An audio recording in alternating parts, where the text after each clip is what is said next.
Hello? Hello? La la la la la la la. Yeah, yeah, yeah. Okay, should be good then, right?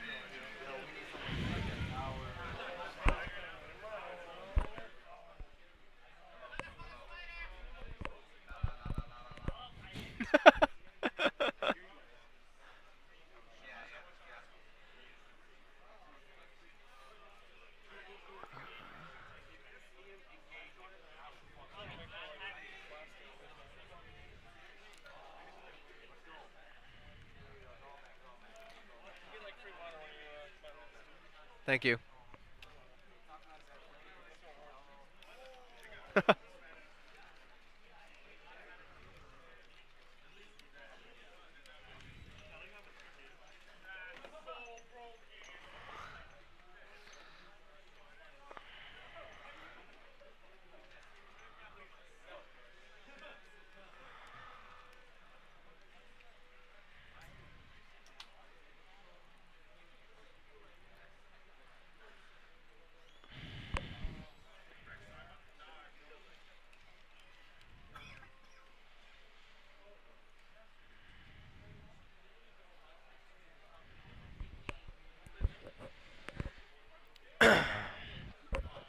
Why is my voice so sexy, Menthol?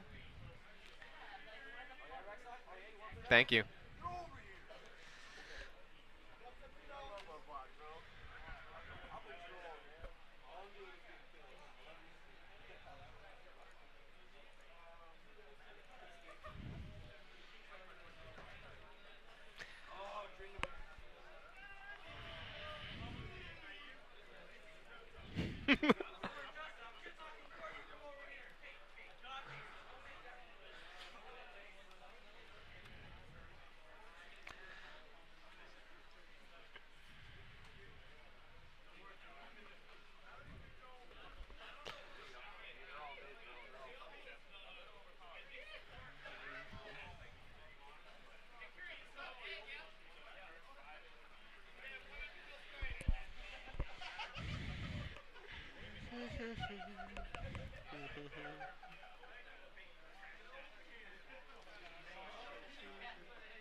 Hi guys, thanks for tuning in. This is Random Thursdays live at PC Gamers. Round 1, Team Menthol versus Team Takeji. We just got into Champ Select. This is the first round of the night. I believe we have 8 teams tonight, so it's going to be a rather long Random Thursdays. So popping things off first, Menthol's going to start with a Nunu ban. I have no idea who that's targeted at. Takeji's going to counter with the Thresh ban. I think targeted at Mystic D, who's a Thresh main. And what we see in Random Thursdays a lot is a lot of target banning, a lot of hate banning, and it kind of makes things interesting because it leaves up a lot of overpowered champions. On top of that, we got a new patch coming through from Riot. Just came out yesterday, introducing the 4 Juggernaut champions. So we'll have to see if anybody's already dabbled with those guys. Irelia's going to take the dirt. That one targeted at maybe Takeji. I'm not sure. I'm not sure where that one was going. Both of these teams coming out with very slow bans, probably not prepared for this match. That's just the way we like it.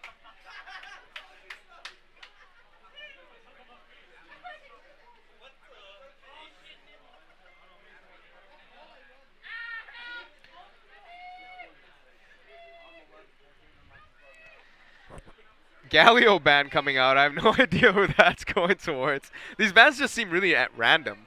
Oh, I see. Oh, okay, Menthol was trying to spell something with his bans. So I guess Takeji's gonna spell TSM.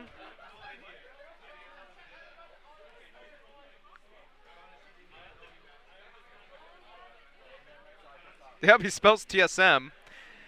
Okay, so we have some completely random bans coming out on Random Thursdays. That's going to leave a lot of champions up. Menthol's pretty much free to play whatever he wants. Takeji should be free to play whatever he wants. It's just going to be a bloodbath here. Menthol really pondering that first pick. Maybe wants to try to swap with someone. Of course, Mystic D is one of the more prominent supports at PC Gamers. It's one of the better ones at the gold level. Menthol, of course, probably one of the best players in Hawaii in general. So we have to see what he picks up, really taking his time with this pick. Maybe trying to think of the most troll thing that he could give us. Heimerdinger is certainly troll. Is he going to lock in the donger? Are we going to see the donger on the Rift? 1 second left. And it is... Don't laugh at that. And it is going to be Jax instead as Takeji insta-locks the Xin Zhao and Waffles locks in the Skarner. I know, I saw it. He's a jerk.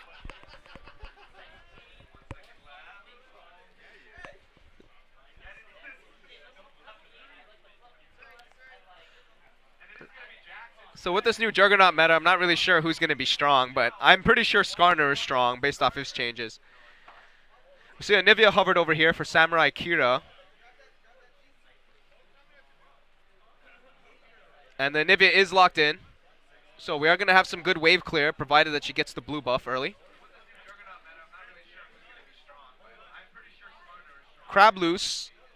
Not really sure what he's going to pick up.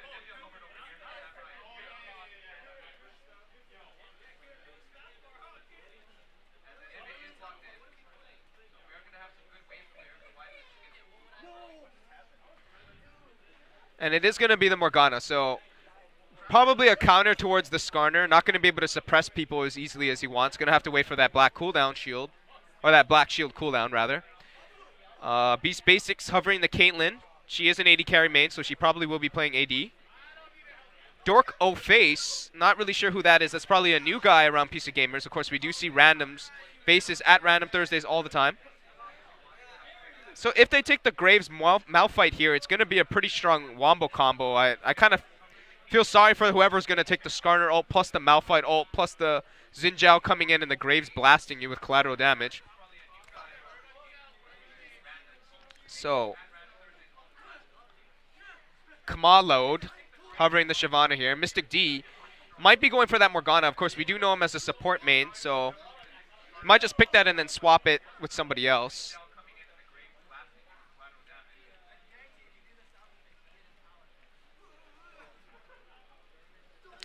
Now I'm really curious where Menthol is going to go in this matchup.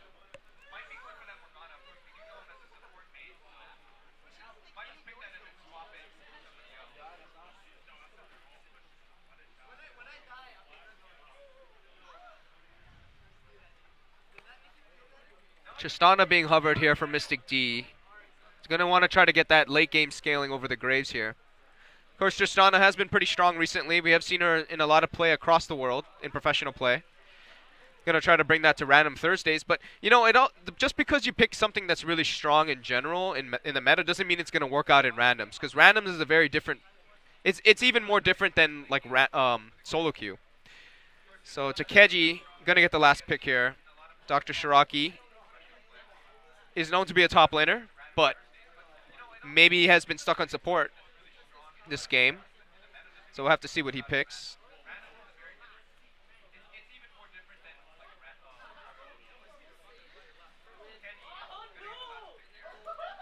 So both of these compositions here, I actually like Takeji's composition more than Menthol's composition, just because Takeji just has more like easy champions to play.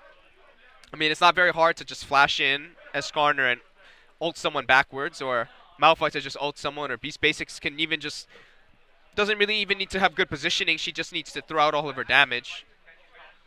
Shiraki's going to take the Bard here, so that kind of switches things up. I don't know if the Bard is very effective against this team, but it is going to allow for good engage for Takeji's team. They're going to be able to just Bard ult people and, and then just follow up with all their massive damage.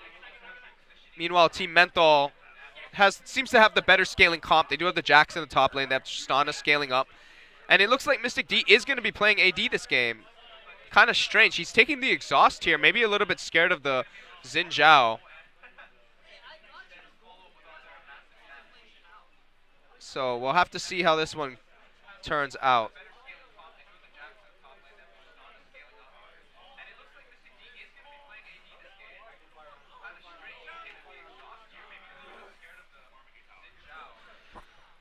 So while we're waiting to get into this game,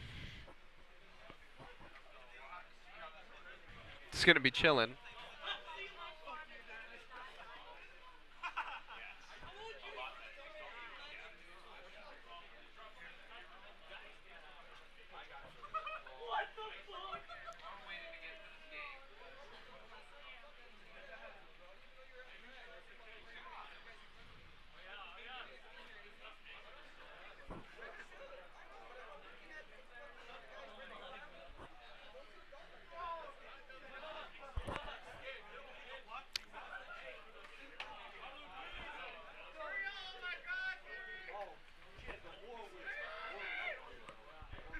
So once again, thanks for tuning in to PC Gamerz Random Thursdays. For those of you who don't know what Random Thursdays is, it's just a pick-me-up tournament. So people sign up for the tournament, and you're randomly assigned to a team based off your ELO. So we usually try to do the rainbow thing. So we have like a top-tier diamond master player leading the team, and then we have like a platinum high gold level co-captain, and then we might have maybe 1 or 2 silvers, and I guess if you're really unlucky, you get the bronze on your team. But usually, if you have the bronze on your team, it's balanced with a stronger leader type player. I think we have enough. I believe that there's raffle tickets being given out for today's random. So if you missed it today, be sure to come in next week.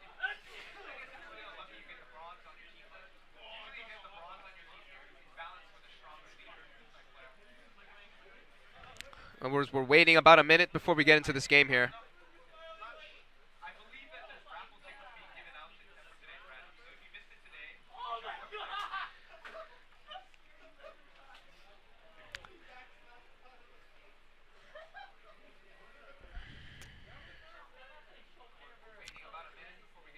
I really want to see some drive-by.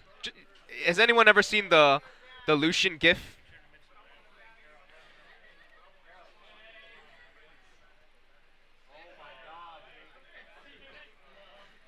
And I just got word from Devin that next Random Thursdays we're gonna have prizes from the LCS finals.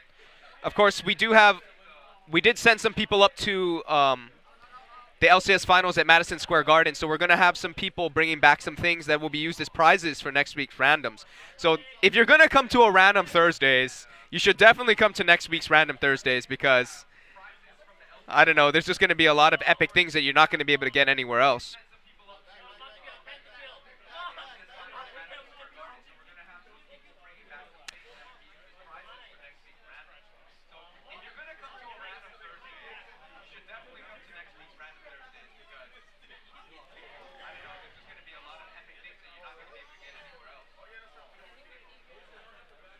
As we're loading up into this game here. Let's check out the skins.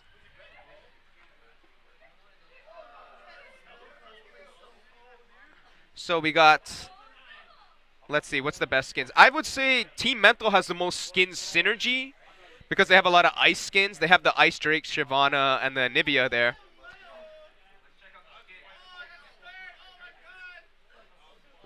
Not to mention 4 out of 5 blue, so I really like that coming out of them. Not really any skins to speak of. I don't even like the Guardian of the Sand Skarner.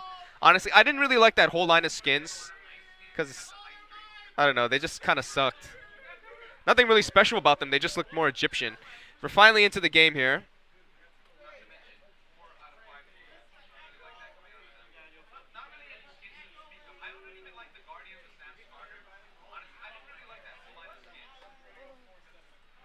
Not really sure what's going on here.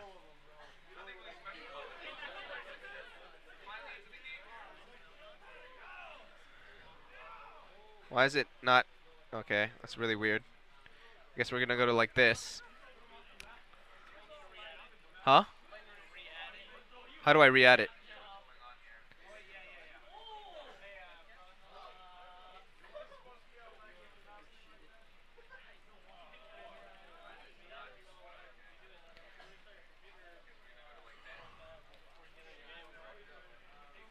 Had to restart it? Oh.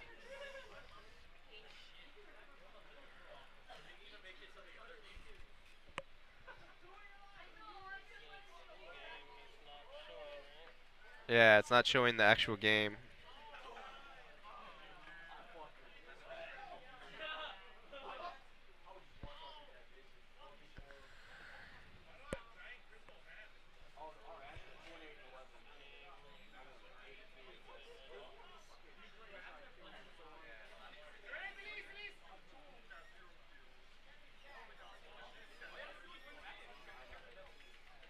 Okay, thanks.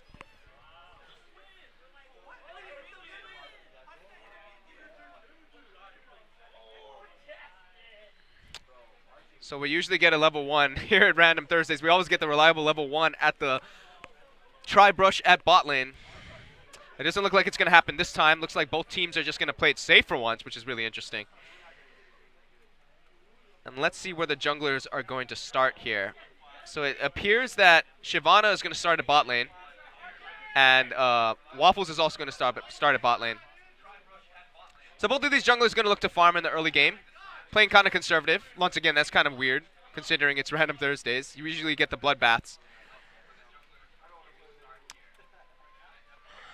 Samurai Kira is going to have an interesting matchup in mid lane. Takeji playing the very flashy Xin Zhao. Going to be able to all in at any moment. We'll have to take a close look at that one. Meanwhile, it looks like Menthol is going to start at the rates while Dorko Face is going to go straight top. So Dorko Face is going to get the early push, but Menthol should have the EXP advantage because he's doing an extra camp. And when the minions push to him, he'll be able to get some extra minions there too. So Keji pushing on Samurai Kira. Kira playing very safe. She doesn't want to get all in very early. As we see Mystic D in the bot lane trying to push up as fast as he can, losing the push currently to Beast Basics and Dr. Shiraki. This lane should be kind of an interesting one. I mean, Dr. Shiraki on this Bard is going to be able to lay down the poke a little bit better than Crabloose. As Crabloose goes in for the bind and gets it, but no follow from Mystic D, just some early damage. Both of these bot laners hitting level 2 at the same time, so a little bit scared to go in.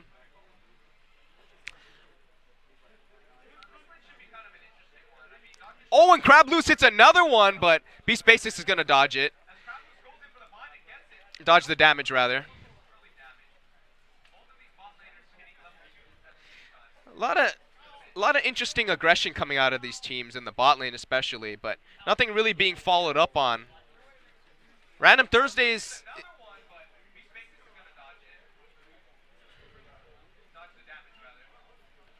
So Skarner looks like he's doing something interesting here. Let's pan over to him. He has found one of his crystals. Of course, for those of you who don't know, the crystals gives him some damage and allows him to, I believe, regenerate some mana as well. So it just makes him very lethal. Waffle's waiting in the top lane. He's going to go in here, but Mento has his dash. He should be fine from this one. But he looks like he's going to get stunned up here. Okay, he's going to take a little bit of damage, but he's going to walk out. KMA Loud, hovering in the wings, just in case Waffles decides to do something fishy. So we look towards the mid lane. Samurai Kira looks like she's taking a little bit of damage. So she's going to have to watch out because Takeji's getting to that stage where he's going to be able to all in her pretty soon. And she's going to get all in. Takeji's going, but he cues a minion and Kira flashes away. Not going to get the kill on that one. Pretty unfortunate, but did get the flash off of Kira. So that's just going to be, all he really needs to worry about now is the egg. So she's going to have to play very safe, and Shyvana might have to pay a visit there.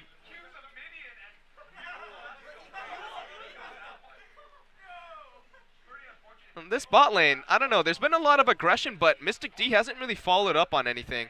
Kind of interesting. Maybe just wanting to farm up. Can't blame him for playing safe. Crabloose is going to miss the bind there. Shiraki going pretty aggressive. Going to take a couple blasts to the face for that one. Even takes the bomb back to his AD. As we see Menthol going a little bit aggressive here, going to get the stun down, but Dorko Face is so tanky. He's just a giant rock. Takeji finally gets the egg. He threw down the ignite. Now he's just poaching the egg here while she's trying to res as fast as she can. She does get the res. She walls him up. Is he going to escape? Nope, the dash comes through. Samurai Kira dies. Very unfortunate for the bird. Maybe, I believe, that's Clarity. All right, that's a little troll.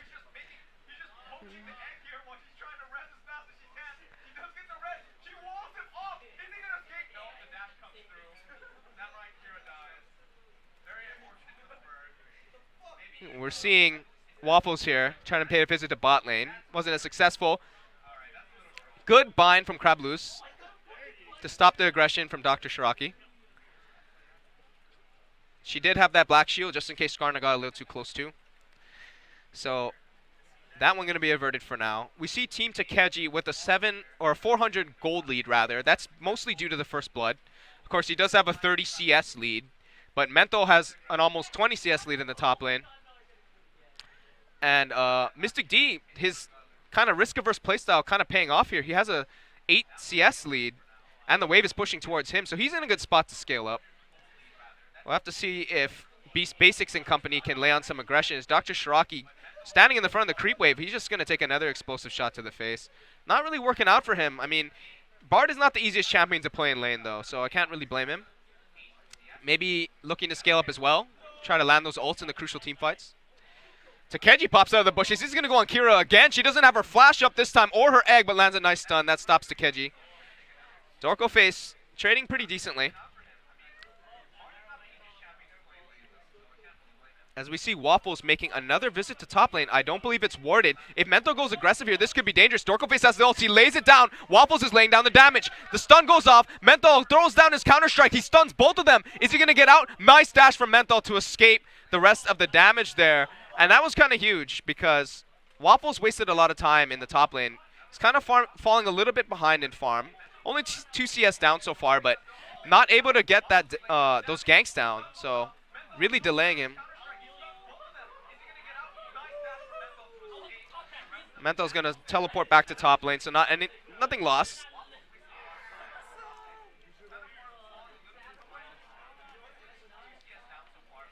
Takeji really itching to go all in on this bird.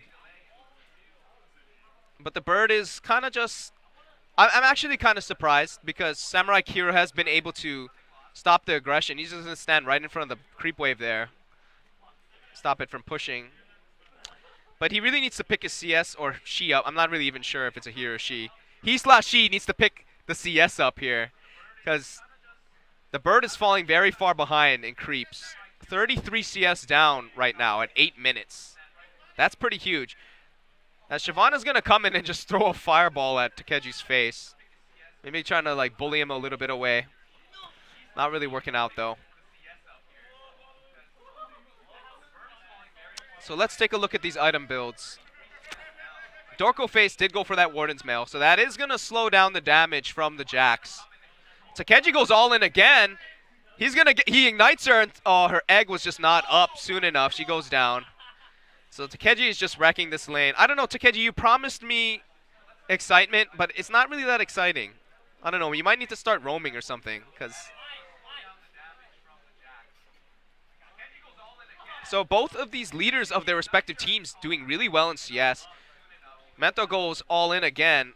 That Warden's Mail doesn't really do too much against the magic damage component of Jax. So it's really hard to... He's just going in and doing the auto empower strike for some good quick trades. That's the way that you want to play this matchup. And what's really hurting Team Takeji here, though, is the farm in the top lane. And what's really hurting Team Menthol is the farm in the mid lane. Both of these players are going to need to try to hit some more creeps here. Takeji showing up to bot lane, going to clear out a pink ward. And Crabloose is going to catch him in there and chase him out.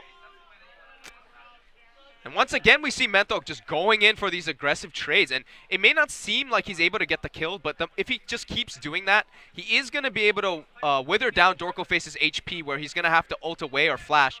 And that's when, and he goes in with the stun this time. Dorko Face is in a lot of trouble here. I don't think he's going to have to ult or flash away yet. Waffle shows up this time, and Dorko Face is going to lay down the ult. Menthol took a lot of damage from the minions last time. He's really low. Waffles doesn't look like he want to go for it. Menthol's going to escape again. This time he doesn't have the teleport to go back up. I just noticed he's taking exhaust. That's a little bit weird. Maybe going to try to exhaust Takeji when he in the battle to see who can carry.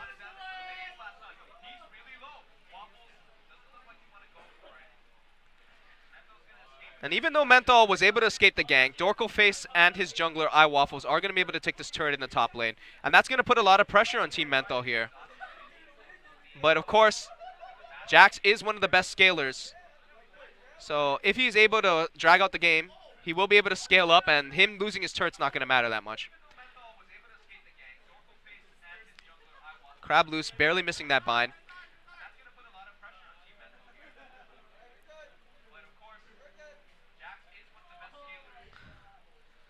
So these junglers, it appears Xin Zhao went for the Cinder Hulk.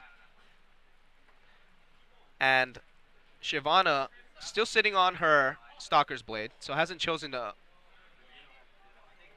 upgrade it to anything yet. Krablus is going to walk straight into the turret. Nice black shield on the stun coming out of Bard. And these bot laners, they're just pushing up continuously. And it's given Mystic D a 20 CS lead. A while ago we talked about it. It was only an 8 CS lead. Takeji goes all in. He's going to get exhausted. Takeji, nice flash away from the stun, but he's getting really low and he's getting really kited too. It doesn't look like they want to collapse on it because iWaffles and Dr. Shiraki were coming around the backside to support their leader. So Takeji's all in. Is just going to give him a flash for an exhaust. He's going to get a flash and an exhaust for his flash. That's pretty good. I'm sorry, no flash was used. Just the Shyvana ultimate.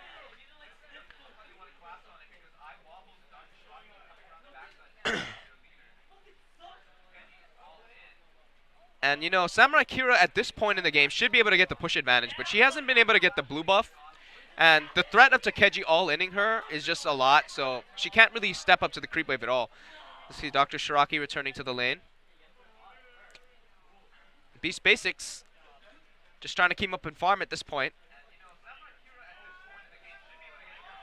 Mentho struggling to make an impact in this lane. I'm wondering how it's going to go because Takeji has been able to impact mid.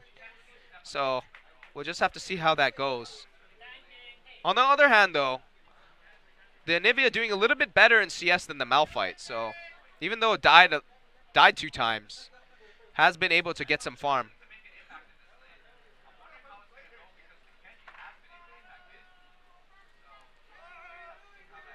We're waiting for the first crucial team fight.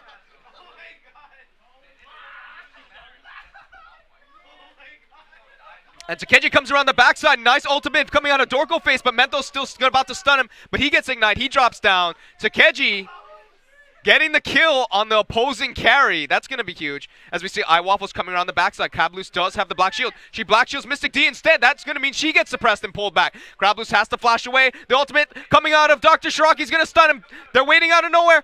iWaffles gets exhausted. He's going to have to back up. Beast Basics flashes in, but that might be a mistake. She goes down. Mystic D has the reset. Is he going to jump in? He does. Dr. Shiraki has to flash away, but Mystic D follows. Meanwhile, we see Shyvana chasing down the Skarner. He has to flash away. A lot of flashes burned that fight. We were waiting for that huge fight, and it finally came through. A very back and forth, which followed from a curious dive.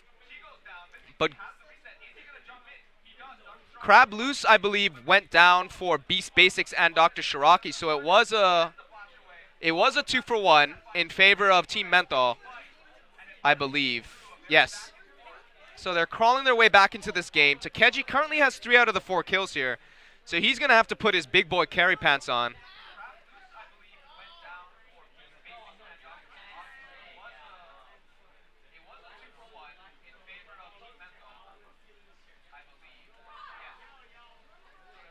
We're just going to see Team Menthol continuing to farm up here.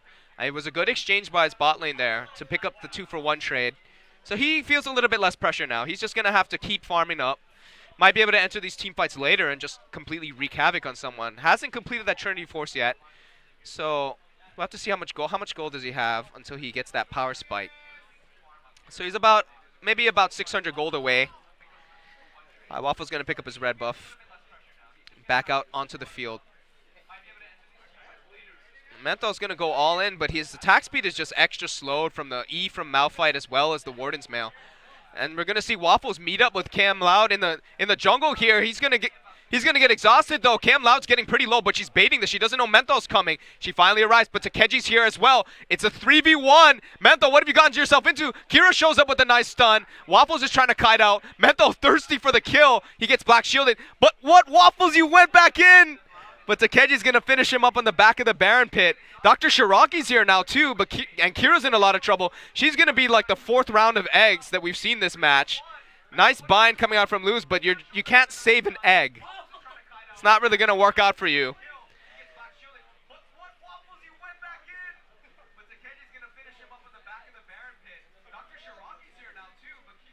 Crab loose, you're getting dove here. That's not really too good. Takeji taking 2 tower hits, though. Can't you turn this around? Takeji going all in. He's going to die for this, though, I think. No, he gets out just in time. Takeji. The Trinity Force movement speed. Saves his life. Mystic D's going to jump in aggressively. He's going to put the grenade on Takeji's back. Is that enough to kill him, though? Not quite sure. Dr. Shiraki is going to have to take the Dark Passage out. Or the Magical Journey, sorry. Menthol's here now, too. He teleported in. Cam out, steals the kill with a smite, though. Standard random Thursdays. People stealing kills with smites. A 4v4, 16 minutes in by the Baron Pit. I mean, what more could you ask for out of this game? Takeji 7-0 right now. I mentioned before that he really needs to put on his carry pants to carry this game, and he's pulling them all the way up. He's got them firmly on right now. Just finished the pickaxe and the longsword. Looks like he's going towards that Tiamat. As we see, iWaffle's going to try to make a play on Mystic D, but he's going to walk out. Menthol and company doing the dragon at the same time. So the distraction's going to work out. First dragon of the game, going over to Team Menthol. Game is very even right now. But the dragon is in favor of Team Menthol. And when you look at their comp, they really like the dragons. They have the Jax, who scales really well off AP and AD. They have the Shyvana, same thing. So that might help them in their quest for late game dominance.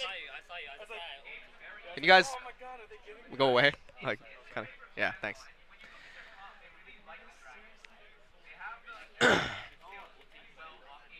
Both of these teams taking it very slow here. Takeji trying his very best to carry his team. He's 7 out of the 8 kills, but what can he make happen? He is just a Chinaman after all. He's not even using the Lu Bu skin. So I don't know. I really don't know what he's going to be able to do here.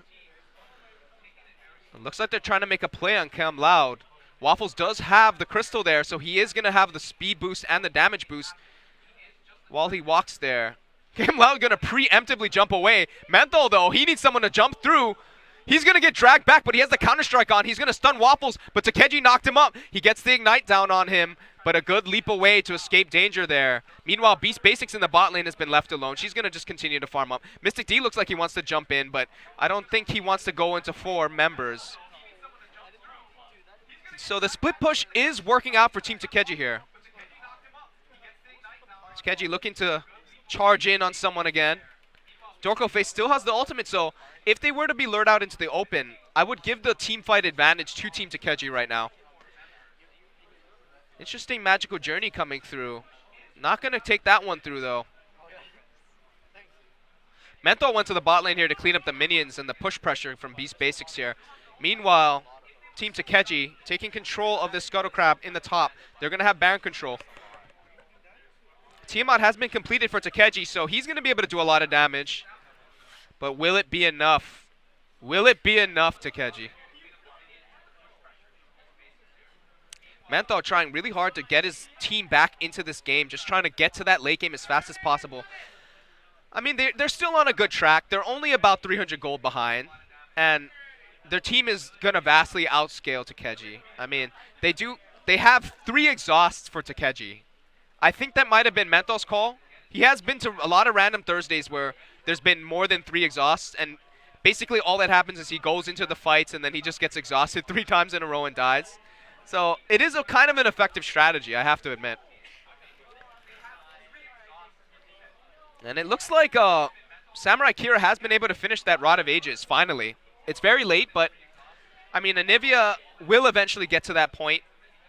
Will it be fast enough, though? As Takeji's going to jump in really aggressively. Kira's getting blown up. The collateral damage just shy of taking her out. The Black Shield going to stop. Dr. Shiraki flashes in and ignites her, but she's got the egg, so she's just going to be reborn here. Takeji looks like he wants to follow it up, though. He's going to get exhausted. The first exhaust of 3. And nothing further is going to come out of it except a tower push. Meanwhile, Menthol is in the bot lane farming up. We're going to have to see if he's going to be able to continue to get stronger here. It looks like no one's trying to contest him. Team Takeji really committing for this mid lane push. Dorkoface does have the ult. Waffles does have the ult. Who can step in on here? This is really dangerous for Mystic D, but he gets the black shield. Waffles uses his ultimate for nothing. And Takeji goes down. Maybe a little bit of miscommunication there. So an interesting turn of events. Menthol's still in the bot lane pushing. This is kind of huge. The least probable thing that you would have expected was Menthol's team carrying him. But it looks like he's going to have to 1v3 here. He's going to stun up Shiraki, but does he have the damage? Waffles is slowing him in the back. He's going to try to exhaust Waffles to get him off his back. A nice leap back in. Beast Basics is going to chase him down, but she's got no slows. There's nothing on him. And Team Menthol picks up another tower in the mid lane. They tried really hard to gank him that time, but it didn't work out for them.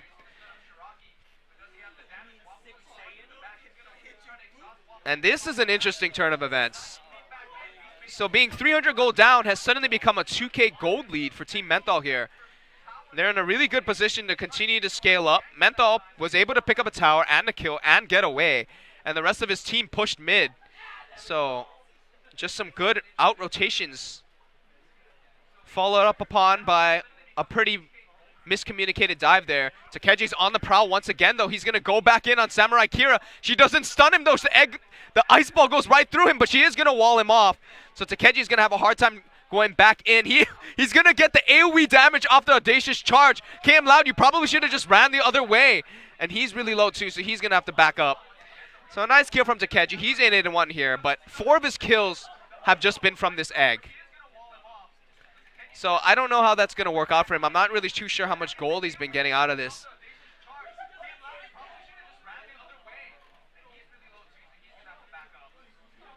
As we see Team Takeji trying to surround Menthol once again. Is he going to be able to make the great escape? Waffles is going to cut him off in the river. Meanwhile, Takeji and Dr. Shiraki are coming from the backside. He does leap to his ward. He is living. No, he gets burned down from Waffles. So is going to go down there. This is going to open up the Baron as an option. A ping did go down on it, but doesn't look like Team Takeji wants to commit to it right now. They're pretty satisfied getting that kill and putting the momentum back into their favor. And we are seeing Team Takeji trying to make a play into the bot lane. Maybe trying to cut off Mystic D. Dragon is up, and this is perfect for Waffles because there's a crystal in the area. And this is kind of what makes Skarner OP, is this crystals that just show up in RNG places. I mean, it's kind of a huge deal. He just gets an absurd amount of stats while he's fighting near those crystals. So that's probably to be taken into consideration as Team Menthol going to just try to throw out some poke, try to steal the dragon there. Waffles is on the prowl. Black Shield is up, so he can't really commit any harder than what he's committing. So he's going to have to back up. I really like this Frozen Heart coming out of Dorkoface here. He is down a lot. He's down like 100 CS, but he built probably the best item for being down 100 CS against this team. He's stopping Menthol, who's the main carry for Team Menthol. He's stopping Mystic D, who's 2-0-2, who doesn't have any armor penetration at the moment. So I think he's being very effective with his item choices, despite not farming well in the early game. It looks like the Bard is trying to go something similar. Kind of interesting, his item path here. And Menthol is being chased by 4 members of Team Takeji once again. He did use his counter-strike, so he won't have that available. He's going to try to suicide to the turret. He's going to leap to a ward further into the Team Takeji base. He is going to get away, I think. But Takeji is still on the prowl here. Maybe a lot of time being wasted as Team Menthol pushes up into the mid lane. But now they're in a precarious situation. Team Menthol finally goes down to the turret here, but they're going to have to run away because it's a 5v4. Can Team Takeji catch up? A nice slow coming out of Samurai Kira is going to stop Team Takeji from aggressing any further. And the only thing that happened there was Menthol executed himself.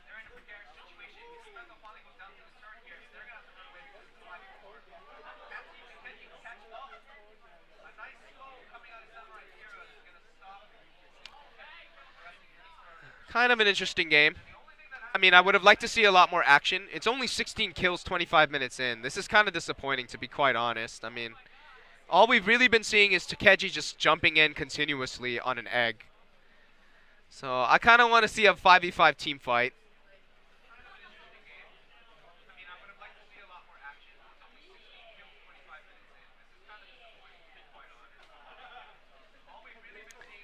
Dorkoface takes out the ward at the top side. And we're seeing Team Menthol feeling a little bit confident on this push here. Just kidding, as they back away. And it looks like these teams are really trying hard. They really want to win this game, because losing in Random Thursdays it's kind of like you lose your man card for the whole week. Especially if you lose in a disappointing way, or if you lose to a player who's not your ELO. They kind of just rub it in your face, and you feel your manhood kind of shrink for the following week. Of course, there are certain players in this game that would never let it down too, admittedly. As Takeji's going to go in really hard and come loud, but she's going to get the black shield. She's going to back away. Kira's going to take the stun instead. And they're just going to give this blue up. Not too big of a deal. Takeji does get it, so he's going to be able to leap on people a little bit more. Not that big of a deal. And both of these teams really risk averse right now. They just don't want to fight. It's kind of strange.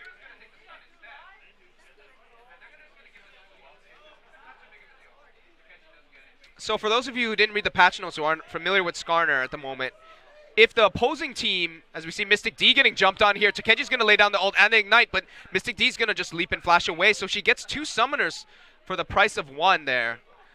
So not the ideal trade for Takeji.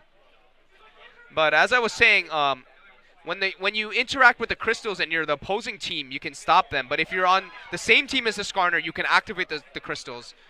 So it's kind of a little bit of a mini game that shows up when you have a Skarner on the team. Like I said before, if you try to fight a Skarner when he has those crystals up, it's kind of a big deal. He gets a lot of attack speed and he gets some mana regen off of that. So don't really want to fight him near those crystals. Want to capture them instead, then make the engage. Crabloose is going to drop straight into Team Waffles. Waffles is just shredding him with Team Takeji. He's going to pincer him at the end. I'm going to go down. Now it's a 5v4 situation, but does Team Takeji have the balls to go for this Baron? Looks like they're going to go mid instead. Kira gets knocked up, but she still has her ult. She's going to get ulted by Dr. Shiraki. Mystic D's going to go low once again. A nice ult coming out of Dorkoface. His Frozen Art paying dividends as he tanks down the tower. Kira's an egg for the 7th time this match. Sorry, 5th time. And she's just going to go down. So a 3-for-0 trade. Now they're going to go for the Baron, it looks like. They have no ward coverage, but it is a 5v2 if Team Menthol tries to commit. Menthol's going to commit to the bot side instead here. So we finally got that team fight that we were looking for. We needed more, like 6 more of those for this game for it to be interesting, but that's a start. And Team Takeji is going to pick up the Baron here, so that's kind of a huge deal. They're going to be able to push down turrets just that much more easily. They already showed that they can dive quite easily if Team Menthol isn't grouped up. So I don't know what Team Menthol's going to have to create some split push pressure to stop the impending push coming out of Team Takeji. But I don't think that even if he committed to the bot and they just all went mid or something, that they could stop them 5v4. They're just going to get dove, and despite the black shield, despite the knockback coming out of Mystic D, despite the Anivia stun and all the slows, they're just so behind at this point, I feel. Most of this gold is onto Menthol and Mystic D, but they can just get popped really easily, especially with the Baron buff. So Team Takeji knows this. They're just going to commit really hard. As Team Takeji goes in again, he's going to force out half of HP and the jump, as we see Beast Basics being chased in the bot lane. It's Korean on Korean action as Menthol goes in. He gets the Blade of the Rune King slow. He's going to 3-shot Beast Basics. So now it's a 5v4 in favor of Team Menthol. Interesting turn of events. Not really what you want to see when you just got the Baron. Takeji looking like he really wants to go in on something. We're going to see the 1v1 coming out. Or is it a 1v1? It looks like a 5v1 instead. Takeji's going to get stunned here. He's finally going to go down. Dr. Shiraki's ult came a little bit too late, and he's going to get backed up too. Mystic D jumping over the wall, but Shiraki's going to get out with a magical journey. So just another trade for Team Menthol coming out, and they're really crawling himself back into this game here. Takeji probably feeling a little frustrated. Not able to lead his team to victory as easily as he thought. Team Menthol posturing for this dragon. It looks like they are going to get it uncontested.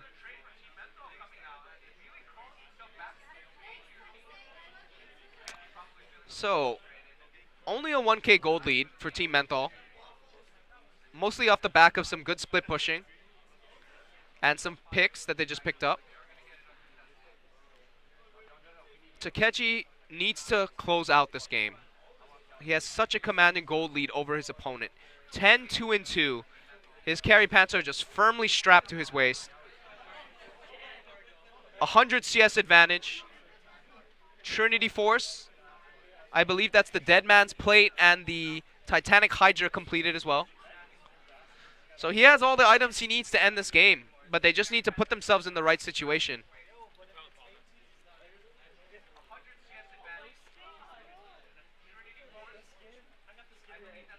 They're going to shove up the mid lane once again.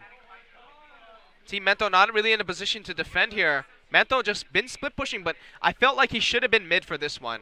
Maybe not aware that they're in a gold lead. And Team Takechi is just going to keep pounding down these turrets as Menthol is trying to push the top lane. But I don't think the rest of his company can. As Takechi goes in, he's going to try to turn Kira into an egg again. A nice ult by... Oh, and Darkoface ults too early. That could actually be a big deal as Waffles takes a lot of tower damage. Nice ultimate coming out of Crab Luis. And now they're trapped in an ice field. Takechi's going really low. This is really what Team Menthol wanted as Dr. Shiraki looks to go down as well. So it's going to be a... Oh, no. Wait, is it a 5v1 trade yet? Takes the magical journey, but still goes down. So a 5v1 trade in favor of Team Menthol, and they're winning these team fights. And I really think that it was because Dorkoface ultimated too early. Still while they were bar ultimated. Not really what you want to see, but the game is not over yet, I believe. Short spawn timers. We are only 30 minutes into this game. So... Can you join in next one? You can't just come in right now, you troll. No, you can't, Babalu. You can't. Get away from me. Babalu trying to get in on the casting, like 32 minutes into the game. Standard Babalu. Standard Babalu. You could have watched my game. It was more exciting than this. No, but it's Team Takechi versus Team Menthol.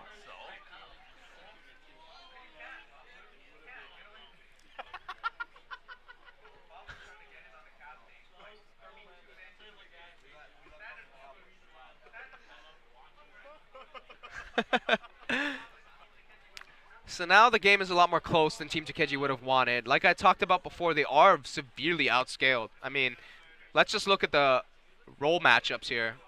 The Graves towards the...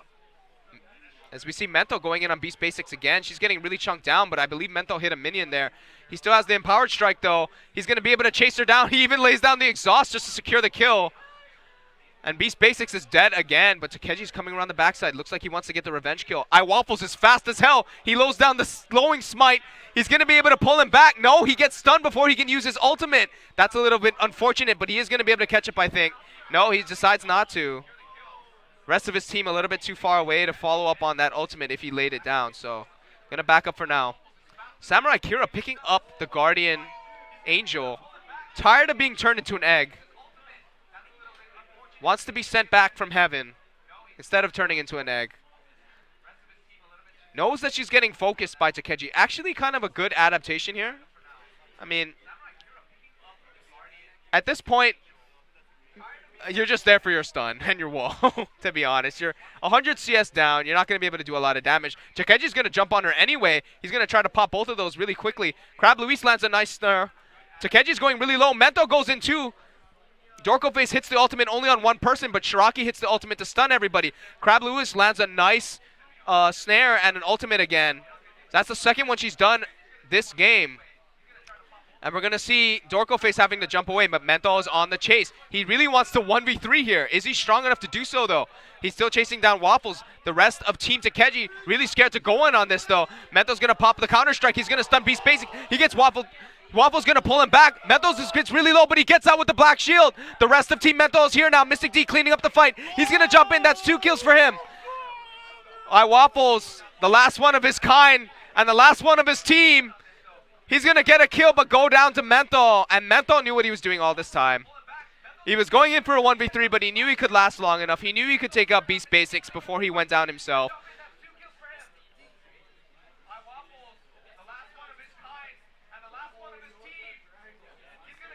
Team Menthol's going to get the top tower too on top of this. Takechi a little bit late to the party. The first one out of the fountain having respawn. Is Menthol going to go in for it? He's just going for it. Takechi has to flash away.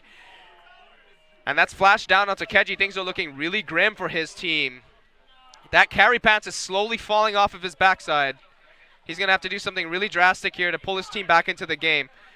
I think Waffles needs to land a really good ultimate. And Dorkoface has just not been landing the right unstoppable forces. I mean, he had to unstoppable force on Menthol, but Takeji was already at like 2 HP. It was kind of pointless. I think he really needs to get on Mystic D and just stop him from outputting a lot of damage on these fights. I mean, Menthol is the main threat here, but Mystic D's doing a lot of damage too. So maybe he needs to take his ultimates a little bit more patiently here.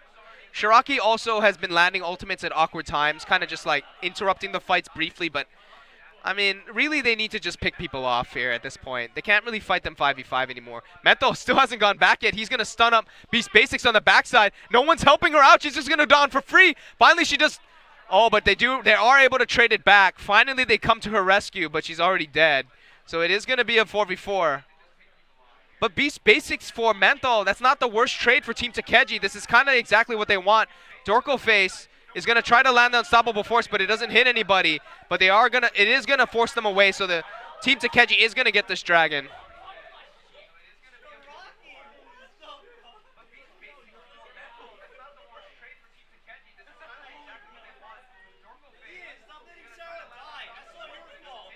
And we're seeing pings coming out onto the Baron. It's now or never for Team Takeji. Activates the crystal to give Skarner the attack boost, but I don't think they're going to have enough time to do so. Maybe try to bait it instead. Crabloose walks straight into the team. She's got the Black Shield on and the Zonias too, but she's all by herself. Can she get away? She gets the heal, but she goes down anyway. Samurai Kira has to flash away his no Guardian Angel because of the last fight, but I think he does have the egg. He is turned into the egg for a second time in the last 5 minutes. Takeji is doing so much damage. Menthol is not in the fight yet. He finally arrives. He's got a big counter strike coming. He doesn't hit anybody with it though. Shiraki gets stunned up by the Anivia, but they're already so low from the previous engage. A nice ultimate for the follow-up engage here. Takeji is still alive. He's still got his carry pants on. He's looking to take out Menthol to seal his victory. Oh, but Menthol kills him. That's actually kind of huge. Are they going to be able to end off of this though? Beast Basics does have the AD, but she has no attack speed except for the Shiv. Looks like they're at least going to get the inhibitor. I think actually they could end this game. So in a weird turn of events, with Takeji throwing his lead for like the last 30 minutes, he's actually going to come out victorious with a well-timed team fight here. Crabloose is trying to stop them, but I don't think this is going to be enough. All she can really do is Black Shield herself. Actually, wait, is this going to be enough? Dorkoface is getting really low. He's been tanking the turret forever. Crabloose is going to pick up that one. Waffle's trying to tank the turret, but she's going to get exhausted and snared up. Now she gets the follow-up snare. Mystic D putting on the damage. Mystic D wants to get the reset. He does land a nice ult. He does get it, but he doesn't want to jump in for any more kills. So, a good team fight coming out of Team Takeji, but the overstay coming out and Dorkoface tanking the turret for too long means that now Team Menthol could actually pick up the Baron and come back into this game despite losing an inhibitor. So Team Takeji still got their work cut out for them. This game isn't as dunzos as I thought it was.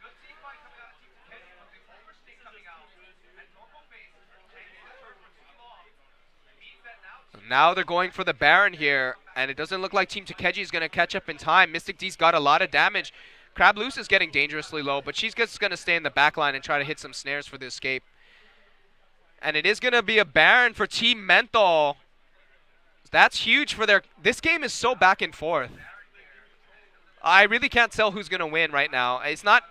I mean, we got the 8-6-8 Menthol and the 14-5-5 Takeji. Takeji noticeably stronger than Menthol at this point.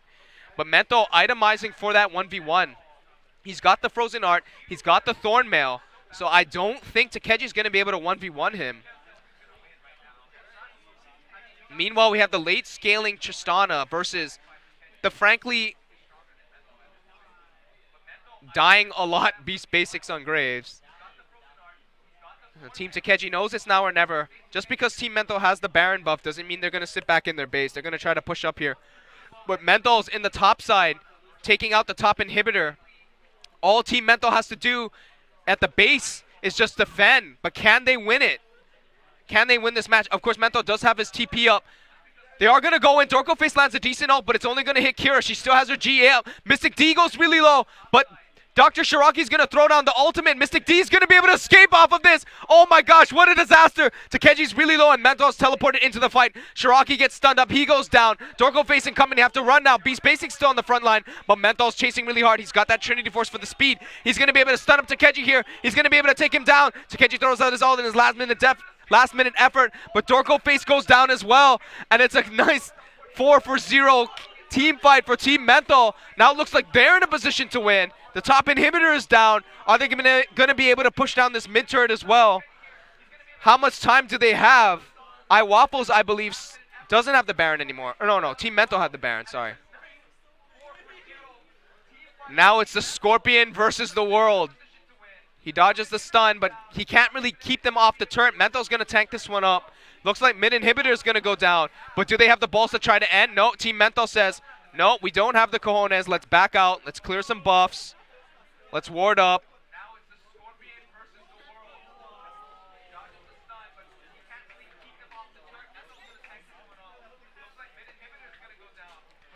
And what a close game. We just saw Team Takeji take a Nexus turret 5 minutes ago. And then Team Mental takes the Baron, gets a nice team fight and the base, and then pushes the top and mid inhibitor off that push. I don't know who's going to win this match, but you definitely don't want to tune out yet, guys, because this one's going to be really close. And like I said before, this one's kind of for the man card. This is for the Random Thursdays bragging rights for the next week, as well as additional raffle tickets. Sorry, Waffles is the Skarner this game.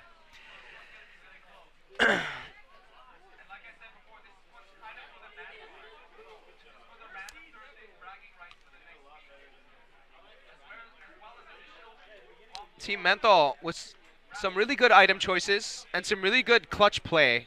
I mean, Takeji got really fed off of the Anivia in mid lane, but I think the rest of Team Menthol playing really well around that. Able to kind of get their leads in their respective lanes. We see 10, 6, and 10 coming out of Menthol. We see the 7, 1, 11 coming out of Mystic D. So some reliable late game carries for Team Menthol, but in the late game, it could just come down to one team fight, and it doesn't matter how strong your team comp is. If you lose that last team fight 45 minutes into the game, it could mean the game here. Team Takeji certainly do have the tools to come back into this game. They just need to insta-give Mystic D and then kite out Menthol.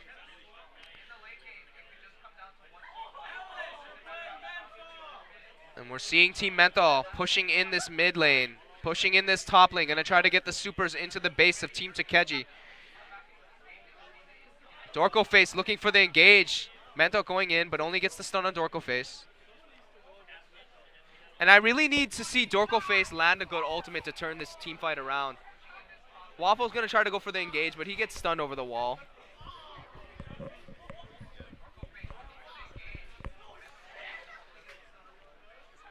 Dorko Face gets stunned up. It's going to get followed up by Team Menthol.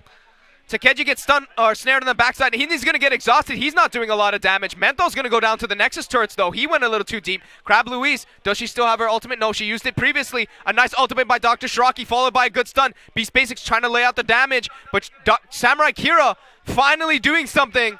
Mystic D jumps in.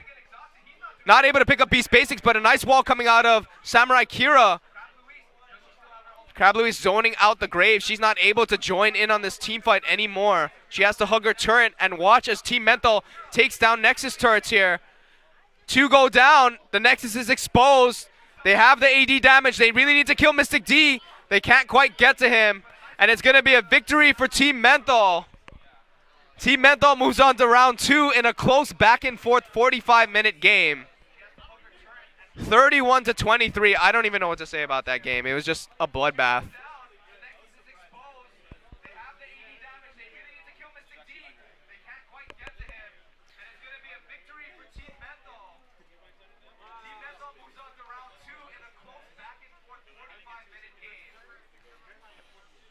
And man, we had some interesting item builds this game. I mean, the Guardian Angel adaptation from Samurai Kira was kind of huge. She figured, hey, I'm getting insta-gibbed over and over again.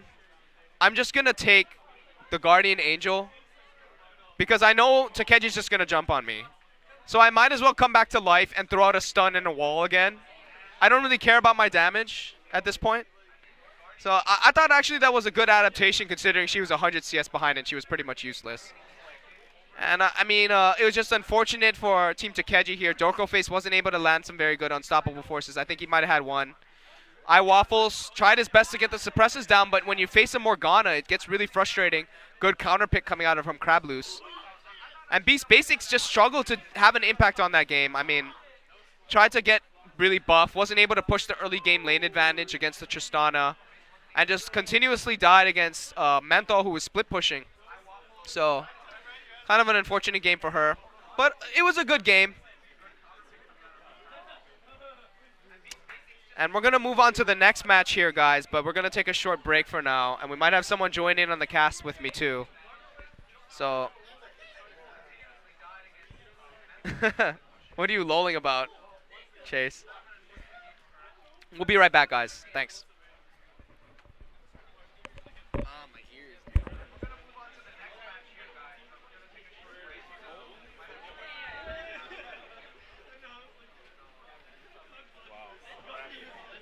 That's an unfortunate set of segments. That wasn't fun to watch at all.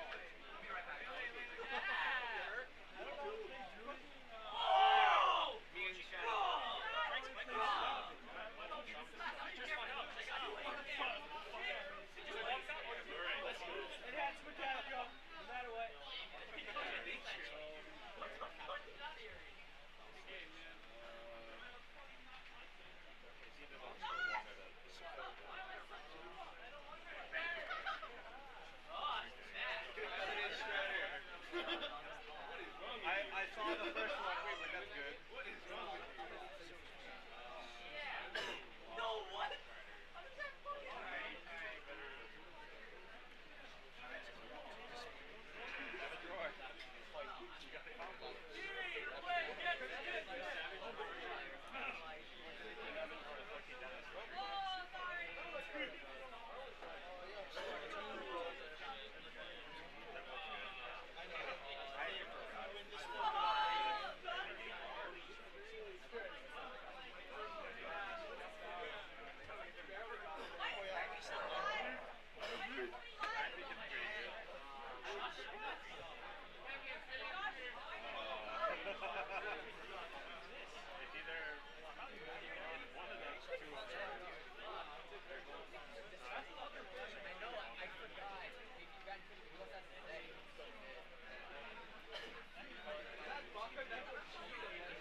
Who are you?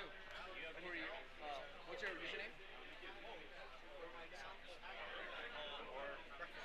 Oh, you guys are on the same team?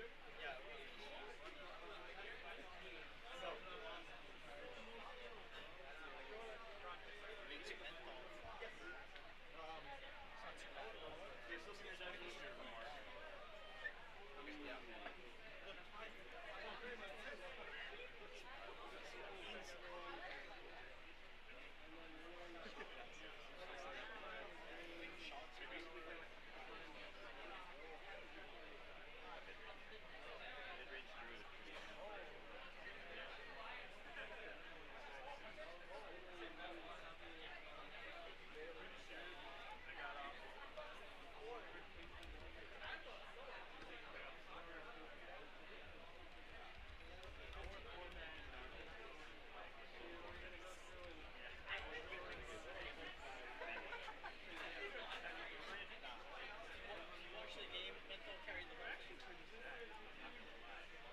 They were about to lose.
Kier's gonna get shit on. I'm calling it now. Kier's gonna get shit on. My team gets sadistic? Yeah, was Kiwi mid last time? Because, fucking Sadistics instead was... What? He just cleaned up the fights. Like, we were in team list without him, but then he joins in and it's like, fuck, 1v9. We just lost this. No, didn't update yet. But yeah, check, dude, fucking get Sadistic. That Zed was... Awesome. It didn't show you, what the fuck. So it's Tryndamere. You know what to ban, guys. Ban the Tryndamere. That's cancerous, dude. Ah, fuck.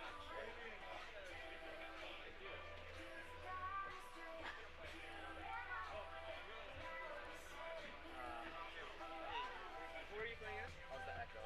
Fuck, dude. We just have like jealousy.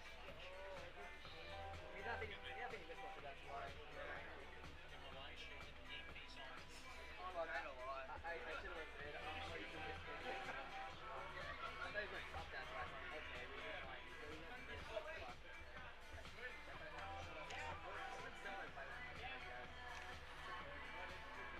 Next time. Yeah, I did alright. I didn't play that well. Yeah, fuck. You didn't 2v1 swap that game? What? Fuck, dude. Oh, this is a really nice mouse pad. No, holy shit. So that's some legendary common solo casts.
Yo, it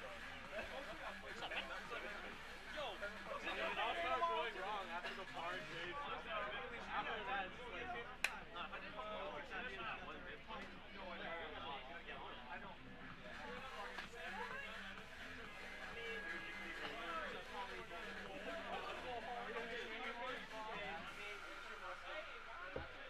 everyone's still getting a water.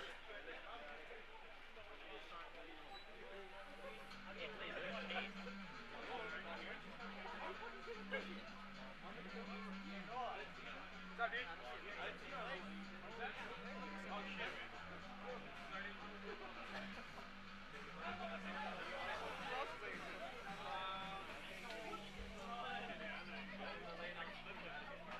It's like a tall white guy. It's like she has like no help and he's looking up. I'll figure it out. Yeah, wait, you guys see doing that? Yeah, I saw that, man. He's crying. Yeah, right on. Yeah. Yeah, right on, dude.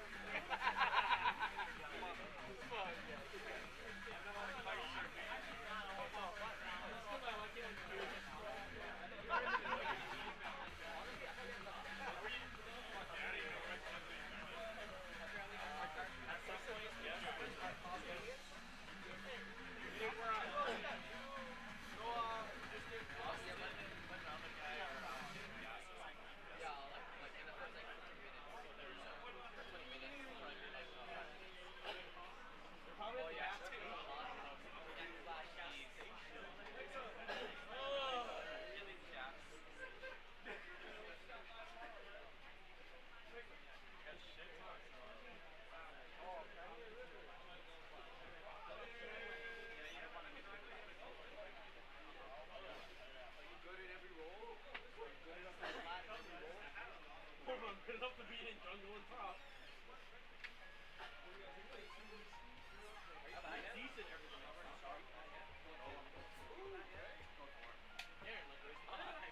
I break the low end right now. I quit for like.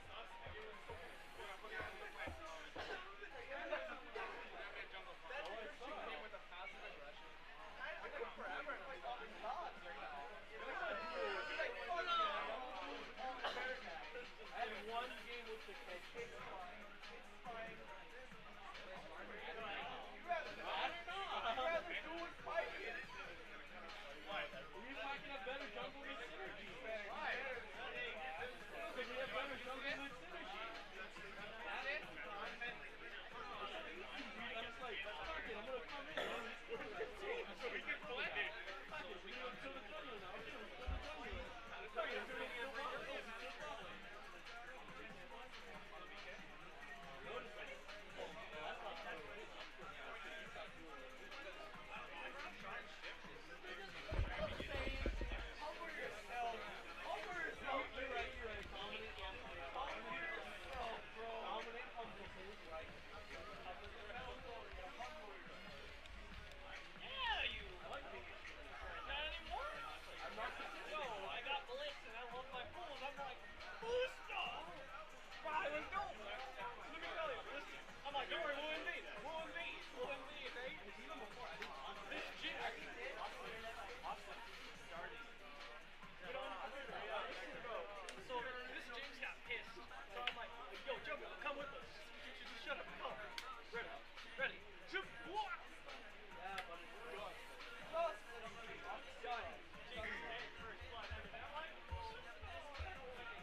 My first ranked game as Diana, I fucking snapped.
All right, guys, welcome back. Thanks for waiting.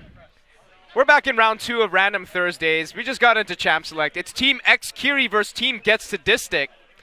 And this is kind of an interesting matchup. X Kiri, known for playing the mid lane, plays champions like Xerath, Azir sometimes, Ziggs. He likes to play those mid-control mages. And meanwhile, on the other side, we got Get Sadistic, really known for his Tryndamere, his Zed play, really likes to get into those 1v1 situations, kind of separate out the team and assassinate some people while applying a lot of pressure. So expect to see a lot of target bans. The Nasus and Tryndamere banned out a team Get Sadistic, so no Tryndamere for Get Sadistic. He is known for his Tryndamere. That is his best champion. Fiora and Vayne banned out. Kind of wondering who the Vayne is targeted at, as well as the Fiora. And the last ban is going to be Zed. Of course, we did see, you guys didn't see it, but Get Sadistic popped off really hard on that Zed last game. Really carried his team with that one, so that one's going to go away. Skarner being banned out, so no Skarner for Hawaiian Faker. Hawaiian Faker, of course, known for his Skarner play, is probably his best champion, and did recently get a buff, rather.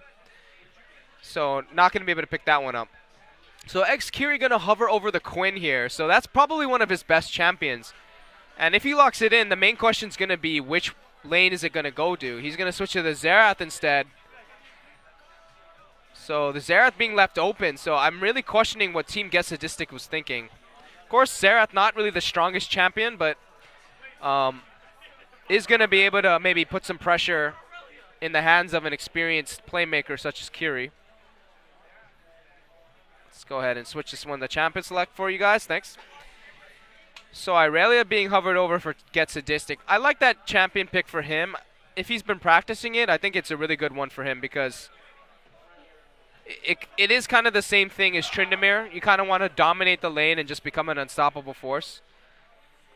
Is going to switch over to that Gragas instead, so not really sure where he's going to go with this one or if he's going to play it at all. Looking at the rest of Team Get Sadistic here, we do have Aliens, who is one of the more experienced PC Gamerz player. This isn't his first Randoms Thursdays. So is one of the better gold players, I would say. Baka Nekochi, though, on the other hand, had a really good impression in his last Random Thursdays. Played that top lane Nasus, and I think he got a quadra kill in one game. So maybe that's why the Nasus was banned out from Team Kiri. So the Xin Zhao being picked up to go along with the Gragas. So they're going to be able to separate people really well with their ultimates that displace people. And, of course, with the Juggernaut changes and the new item changes, Xin Zhao is actually really strong on this patch, I believe. I like this pickup from Poros Are Ugly. The Janna pick is going to really put a hamper on Boros Hexblade's Xin Zhao. Going to be able to push him back, knock him away, stop him from outputting damage on their Jinx. We'll have to see what Team Get Sadistic pulls out to counter this one.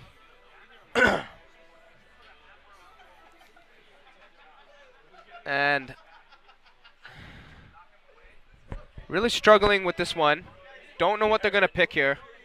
A lot of things are on the table. We do have a lot of strong champions, but like I was saying, this new patch kind of is a little bit strange because it kind of has to change the way that you look at champion select.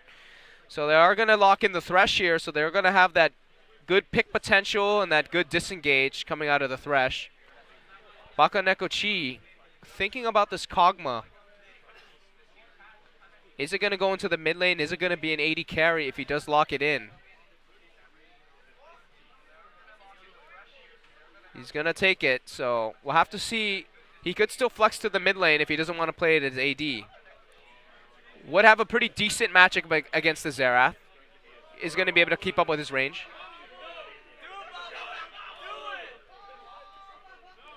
And Babalu hovering his infamous Malzahar, Hawaiian Faker.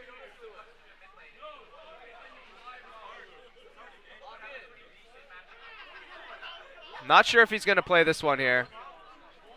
He's getting a lot of pressure to play it, but it wouldn't be really that good against Xin Zhao and the Gragas. He's going to try to do his ultimate, but he's going to get knocked up or knocked away really easily there. Oppa is going to take the... Looking for a tank top lane, looks like. I would say he needs something that can get on this Kog'Maw. And he's going to lock in the Quinn. So is Oppa going to take the Quinn, or is he going to trade it with Kiri? Because Kiri's a really good Xerath and a really good Quinn player. Hawaiian Faker, meanwhile, locks in the Monkey. Has been playing that one a lot. So an interesting champion select. Okay, the Talon locked in for Team Get Sadistic. Aliens is going to take that one. Oh, no, he's going to swap it to top. So it is actually going to be Gragas top, Talon mid, Kog'Maw bot ADC. And meanwhile, Kiri is going to play the Xerath, and Oppa is going to play the Quinn. So we'll have to see what kind of Quinn mechanics Oppa has. Of course, Kiri is a proven mastermind of that champion, but he's going to opt for the Xerath instead. So we're going to see the farm matchup between the Kog'Maw and the Xerath in the mid lane. I don't really expect too much aggression outside of the junglers there.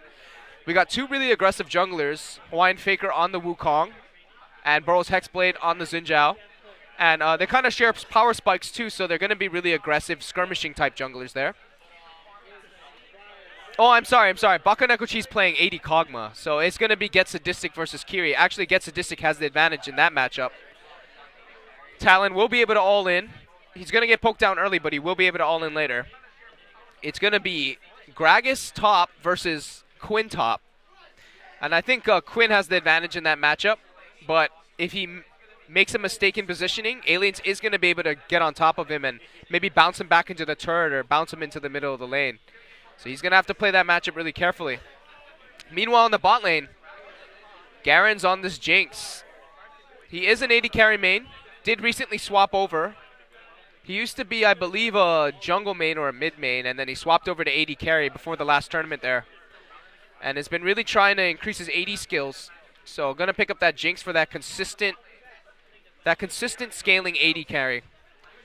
He's going to have that cover up from the Janna from Porals Are Ugly. I really like that combo. And I think they should have a pretty decent advantage against Baka Nekochi and Charming Ape in the bot lane. So we're going to take another short break while we load up into the game here, guys. Not really much to talk about until we get into the Rift and see some bloodbath action. So just stick with us, and we're going to get into the game soon.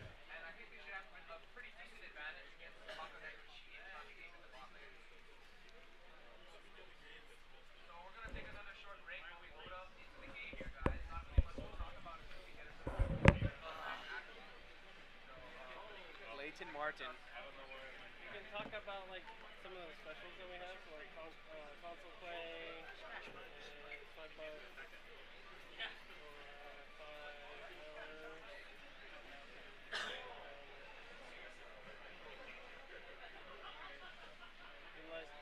so this is where you lose. These are the kind of things where like your features are gonna be like advertising.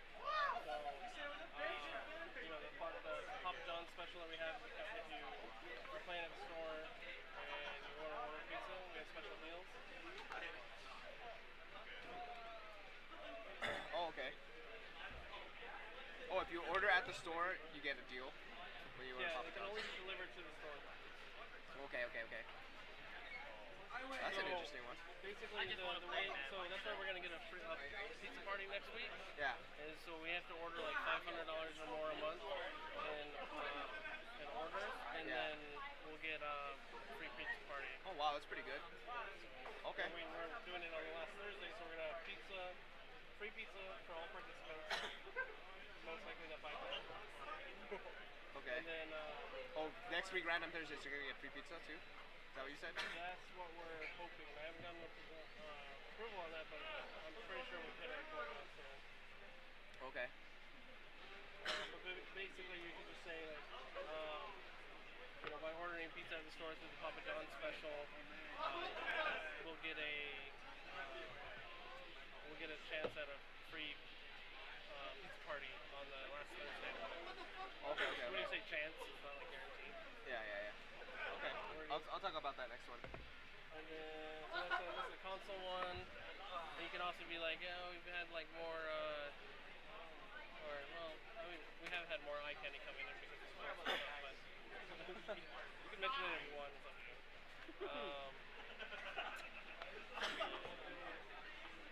The other thing, like, our hours or our vape lounge as well.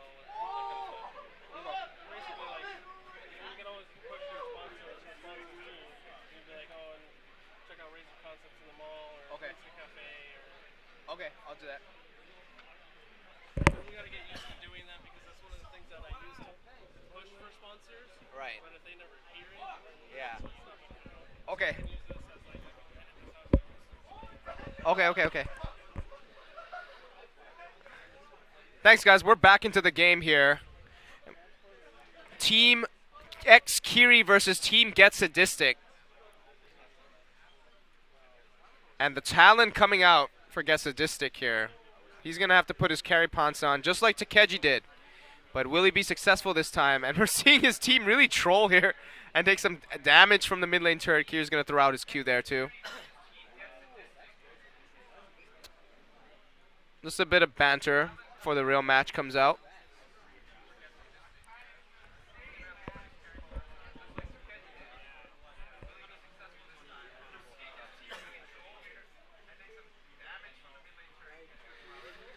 So not really going to try to go for the level 1. I guess they tried to level 1 the turret earlier.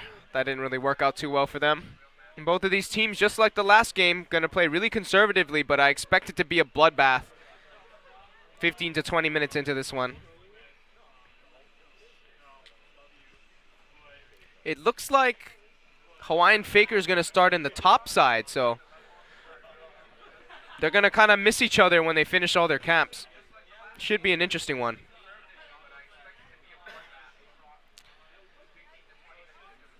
We already talked about the matchups while we were in Champ Select here, but I do expect Garen and Poros Are Ugly to have an advantage against the Kog'Maw Thresh here.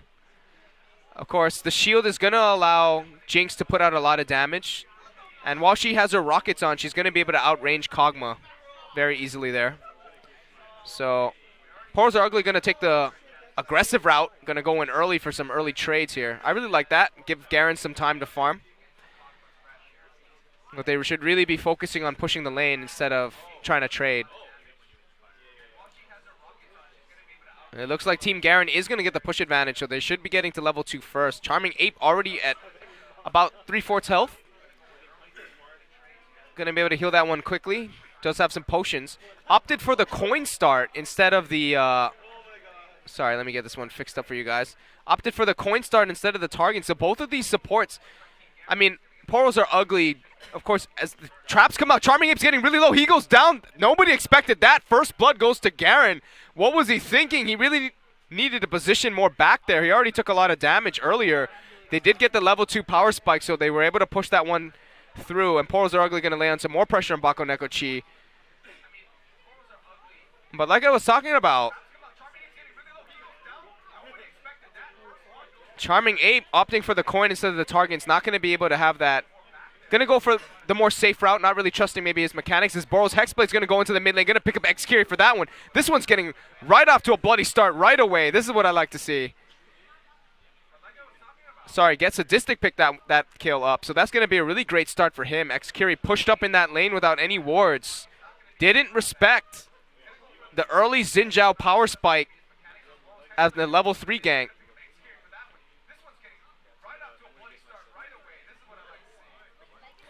So 2 kills on the board here. Of course, Forced Blood did go to Garen's. Was able to pick that one up a little bit faster than Get Sadistic. So we got a lead for Team X-Kiri in the bot lane, but X-Kiri himself fell behind in the middle lane. As Charming It gets a nice hook, but it's going to be exhaust onto Bako Neko Chi. He's not going to be able to follow that one up really well. Poros Are Ugly with some nice cover to support his AD there.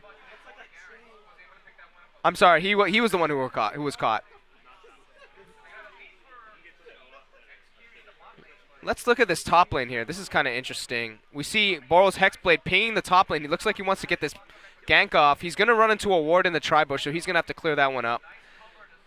And it looks like Oppa is going to try to maybe bait him to stay around longer, but going to position backwards so he doesn't get killed.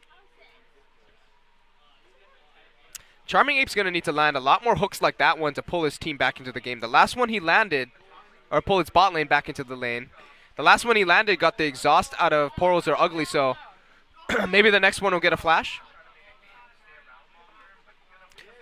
Meanwhile, in the middle lane, as to be expected, X-Kiri going to be able to poke. But he's going to get surrounded.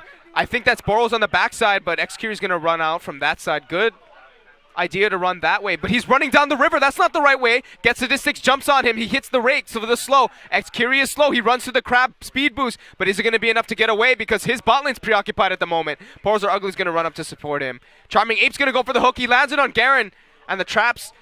But Get Sadistic is now dueling a monkey in the river. Can Hawaiian Faker take this? He does have the red buff. They are the same level. He just waiting for his dash right here. He's going to get it. Get Sadistic has to flash. Hawaiian Faker flashes in after him, but he doesn't have the follow-up damage. As Xkiri narrowly misses the stun there. Just seeing some continuous fights here. Charming Ape with the zoning hook. Gonna stop any more aggression from Team Xkiri. So we did see the flash trade between Hawaiian Faker and Get Sadistic. Maybe not the best trade, but the flash being down on the talent is actually a good thing. I think it's generally a good idea to trade your jungler's flash for your mid lane's flash because the jungler can always come back and get the kill. It's not very likely that the mid laner will invade on him and get the kill on him. So good trade there. Good aggression from Hawaiian Faker.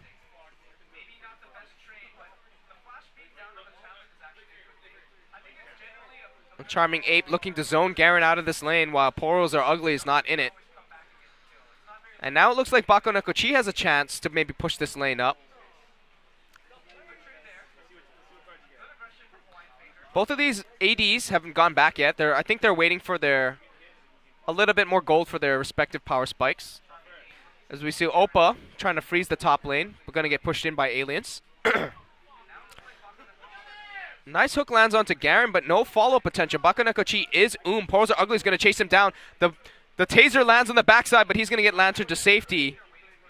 So no aggression there. Let's take a look at some of these item builds here. So we did see the early Brutalizer pickup off the first blood from Get Sadistic. That's going to be a lot of pressure onto Xkiri. He's going to have to play this one really safe. Meanwhile, in the top lane, it looks like Aliens is going towards that Catalyst as we see another hook land, but Charming Ape not really getting so much support from Bako Nekochi, not really in a position to do anything.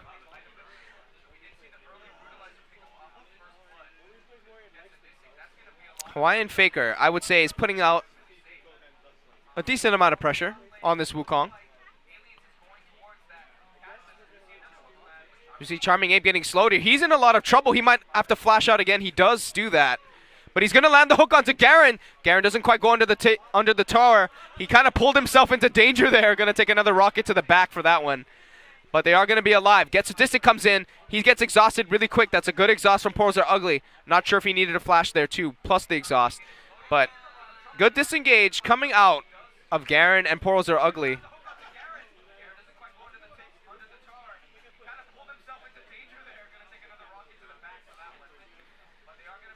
Meanwhile, this top lane, Oppa has kind of had a quiet game, but he's been able to pull himself to a 20 CS lead.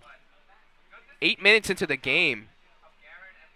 Alien's going really low from the poke too. He's going to have to back as well. So Oppa kind of just slowly getting an advantage. And, you know, if he doesn't get a lot of jungle attention, he could kind of run away with this game. Poros Are Hexblade not interested in giving that blue over to Get Sadistic. I'm going to say, I'm going to take that for some more audacious charges. Thank you very much.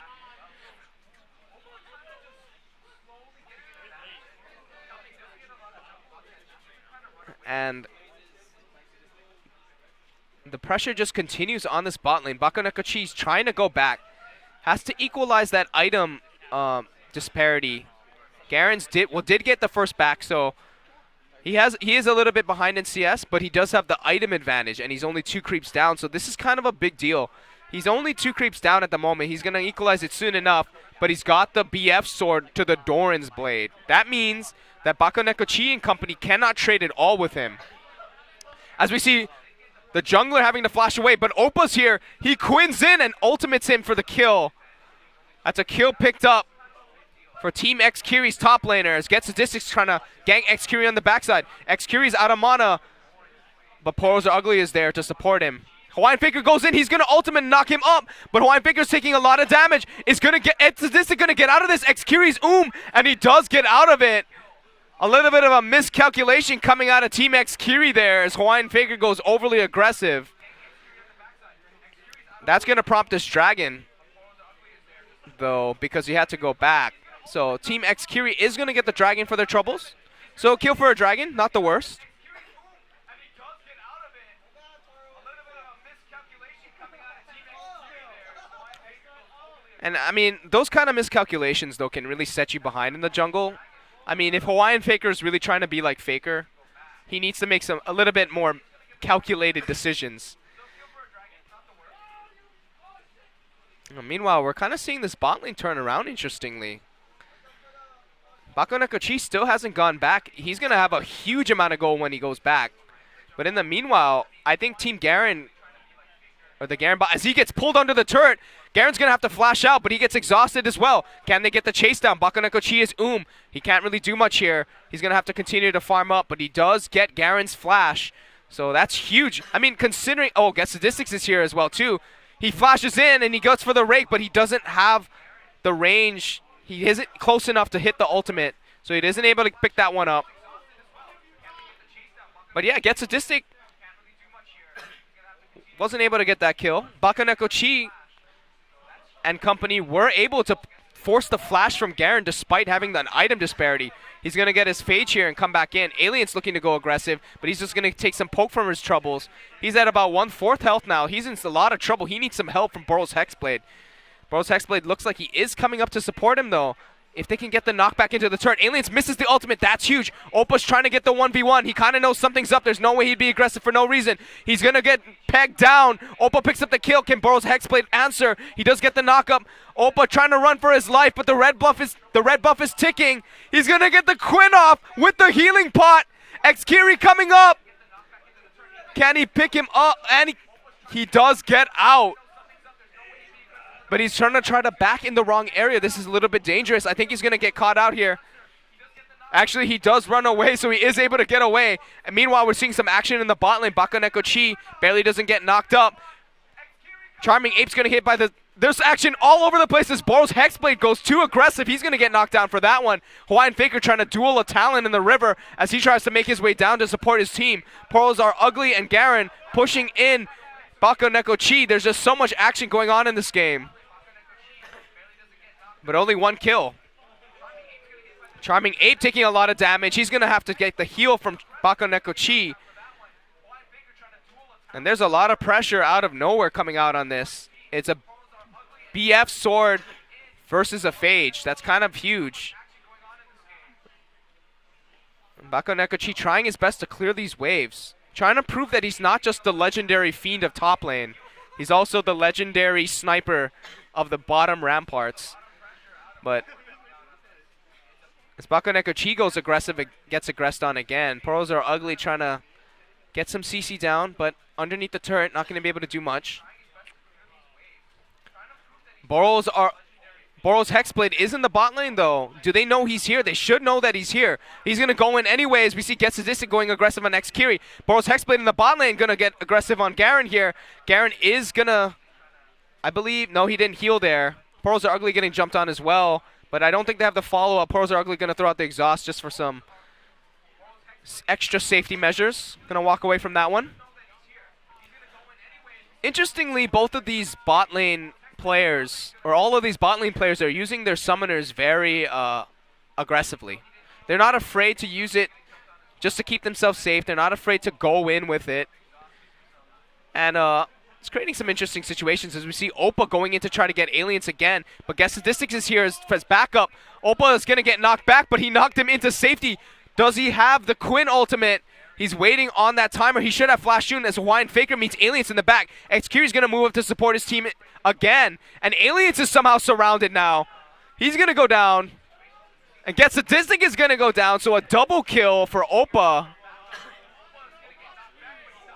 He just keeps turning around these 2v1 situations. And X-Kiri rotates up like a good mid laner should to support him. And that's actually pretty huge. X-Kiri, 6 kills to 2. Almost a 3K gold lead.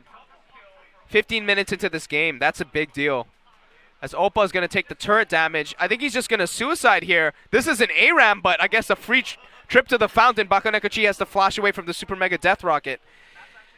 And man, this game is just action all over the place. I wish I had like 6 copies of myself. Shoutcast.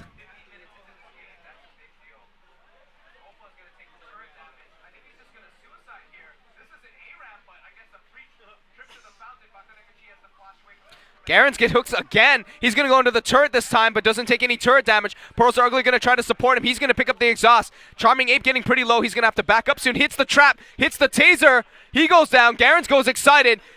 Meanwhile, Opa's here for the turret dive, and they pick up 2 more kills in the bot lane, but Get Sadistic is here. Can he get the revenge kill on this bird? Borrow's Hexblade going to ambush him over the side. Another kill for Get Sadistic. So Get Sadistic does get the shutdown gold, trying to pull his team back into this game.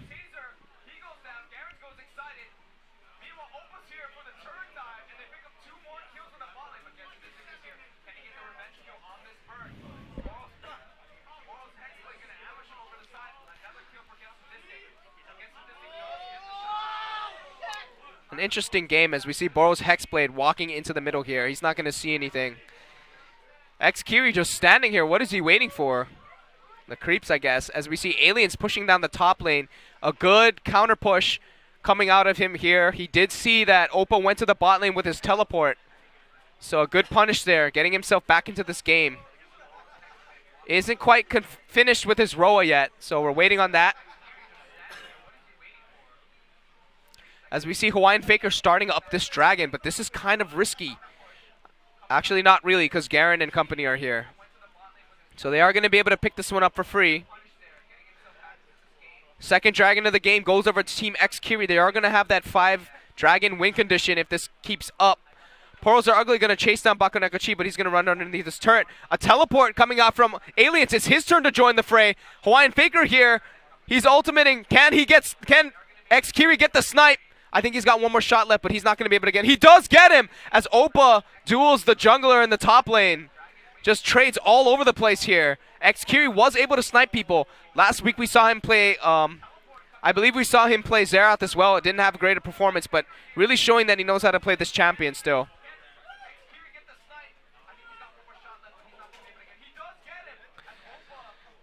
And Charming Ape, a little bit dangerous here as we see Hawaiian Faker trying to proc that red buff onto Aliens. This is a little bit weird. Why are they in the river randomly? Opa was able to get that solo kill top. So he's going to be able to push down that top lane turret. So an answer there. Meanwhile, Garen's in the bot lane, has the minigun. He's going to be able to get that one too. So 2 turrets for Team X-Kiri as well as a kill. They're taking charge of this game right away. And I really don't see how anyone's going to be able to stop Opa.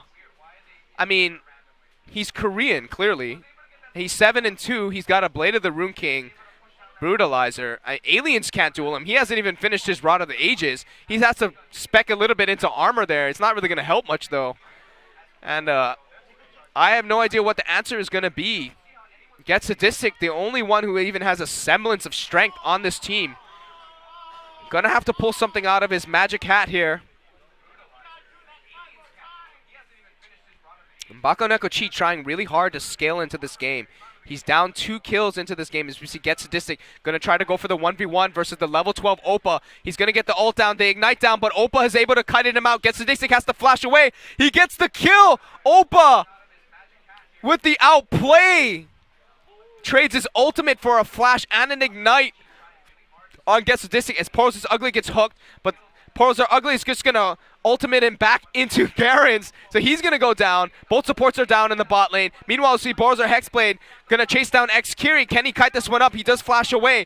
He needs Hawaiian Faker to knock him up. A flash forward by Bowser Hexblade is gonna get that kill, but gonna be answered by Hawaiian Faker. So just kills being traded back and forth as we saw Bakoneko-chi going down in a close 1v1 between the ADs in the bot lane. Just trades all over the place, but I would say Team X-Kiri coming out a little bit ahead in these trades. I mean, they're really far ahead. So if they can continue to trade kills like this, they're just going to be able to pull through the game. I mean, it just has to be said. Opa with a really good outplay in the top lane. Really putting a lot of pressure for Team Kiri. Frankly, he's carrying Kiri on his own team. So we'll have to see if we'll be able to keep that one up. Did just finish that Ghost Blade, so gonna have a lot of that 1v1 duel potential.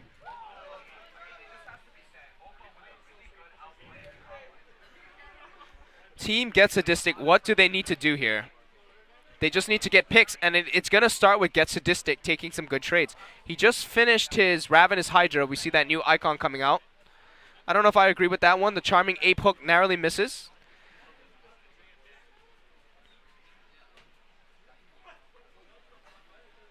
And this game is just a bloodbath. I would say a lot more exciting than the last game. Sweet Garen trying to get some dual potential again. Boros Hexblade going to run in. Get Sadistic's going to try to get the rake on. Aliens is going to pop. Boros are ugly back, but he's got his flash. Does he have the... No, he does not. Boros Hexblade picks that one up. So a nice engage for Team Get Sadistic. Xkiri going to try to poke them back. Aliens takes the Super Mega Death Rocket. Oh wait, Opa's coming in. He's bird form. He's gonna... He sees Bakaneko Chi, but gets caught up by Get Sadistic. Hawaiian Faker's here though. He's gonna have to ultimate out. So no kills coming out of that one. Both teams are just gonna back off. Oh, a nice stun lands. The slow lands as well, but no damage following up. And it looks like they're just gonna be able to get some tower damage off of there. Get Sadistic gets pretty low, but lands some poke as well. Boros Hexblade picks up Hawaiian Faker. Monkey versus Chinaman. Chinaman wins. Man, there's just so much action going on in this game. They're just fighting every 2 seconds. And it looks like Team Xkiri is going to finally be able to pick up this mid lane turret. Alien's not able to wave clear that one. Does finally finish his Rod of Ages. It looks like he's going to try to get that Sunfire Cape next.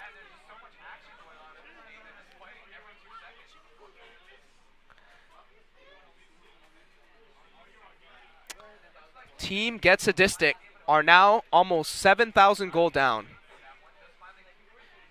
They really need to do something to pick themselves back into this game, as Opa is going to try to pick Get Sadistic. He's going to have to ultimate away. But meanwhile, Garens gets caught out by Charming Ape. There's 3 members of Team Get Sadistic in the bot lane with him. He goes down, shut down, going towards Aliens. And I believe Get Sadistic was able to escape as well, so not being able to answer that one. Bowser Hexblade going to try to go for the engage, but he's all by himself. He gets shocked to oblivion by Xkiri. So it's a 1-for-1 trade. Both teams making positional mistakes.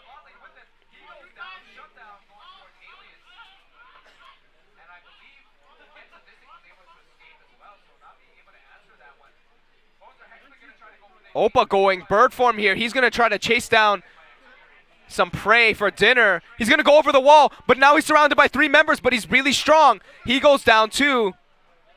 Going into 4 members. I mean, he was really fed, but it just wasn't worth it to do that. That was really aggressive of him.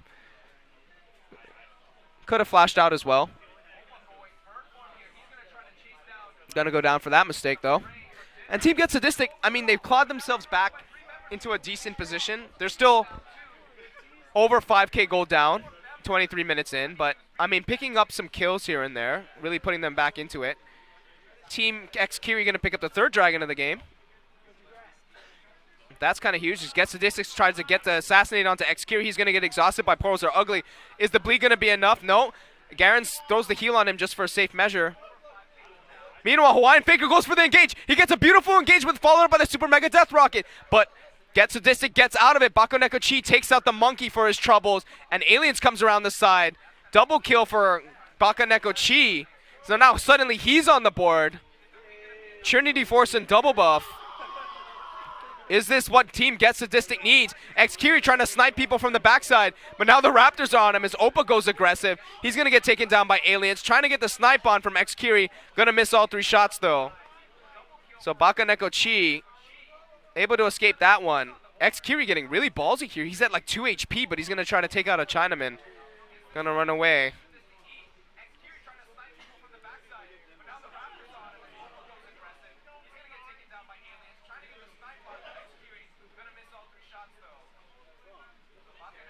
So, Aliens. I have to applaud Aliens. I mean, he got a really late Roa. And he was falling really far behind in this lane. He was falling behind in CS. There's no 1v1 potential. But as soon as the turrets went down, he just started roaming and picking up some kills. He's kept up in CS really well. And he's going to... I mean, he's the better team fighter. And he's team fighting a lot. So, good decision making coming out of Aliens. Bakaneko Chi also able to pull himself back into this game. He started the game 0-2-0. Now he's 4-3-3. As we see, gets a Distic trying to duel out Garen. Garen's is going to have to trap him and leave. As Boros Hexblade goes for the charge but misses. Now Xkiri's on the chase, but Bakaneko Chi covering him up. Oppa comes from the backside, picks up a kill. He's going to get thresh hooked by Charming Ape, but he's still on the chase. Bakaneko Chi gets slowed down. He's going to go down too. Double kill for Oppa. Now Oppa has the red buff. Is he going to be able to chase down this next kill? As Aliens comes in, he's going to dodge away from the hook using his charge in, and Hawaiian Faker follows it up as well. Super Mega Deathrock going to come in. Oppa picks up that one too, and gets the Distic's going to try to slow them down, but not really going to do much. Team Xkiri continuing to pull out these team fights, continuing to come out ahead. They're pushing in this mid-inner. They got it destroyed. Now they're looking to destroy the inhibitor.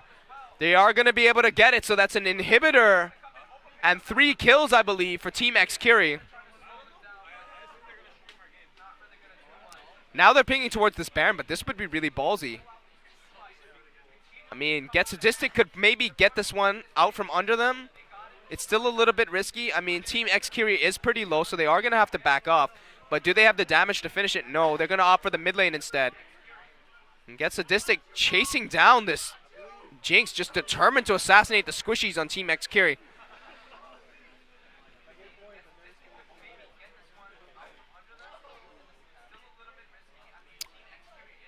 And now Team Sadistic with the field advantage. Xkiri having to go back. They're going to start up this Baron. Bakaneko Chi does not have Blade of the Rune King, so not really putting out that much damage on it, but they are getting it nonetheless.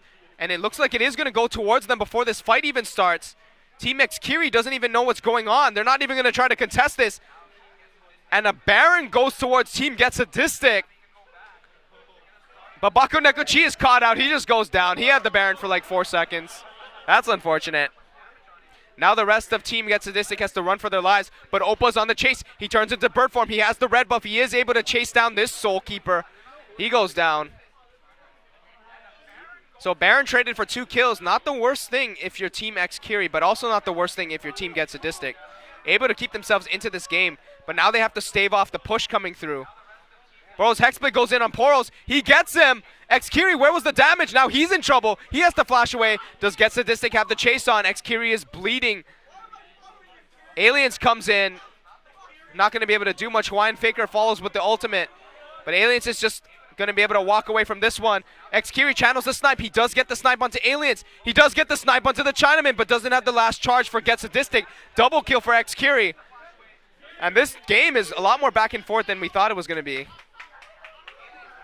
Team Sadistic getting a little bit too aggressive for those kills, but they really need to be. They need to get themselves back into this game. As we see the bot turret going down.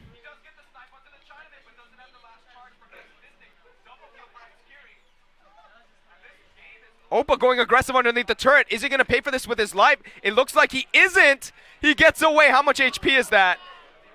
Oh, and the true damage doesn't land too. I think he got away with 90 health, but Sadistic is on the prowl. He goes in, but now there's a Xkiri and Garen after him. Garen lands the chart, and he gets the rocket. He lands the taser and the follow-up rocket. Gets that kill. This is huge. Boros Hexblade going in for an aggressive one. But he has no damage to follow him up. Now it's just a Thresh underneath the turret. He's going to be able to get the revenge kill on Poros or Ugly, but he's going to go down himself. So just like that, 4 kills for 1 for Team Xkiri. Garen's is still alive and still able to push these turrets. Aliens has to do something.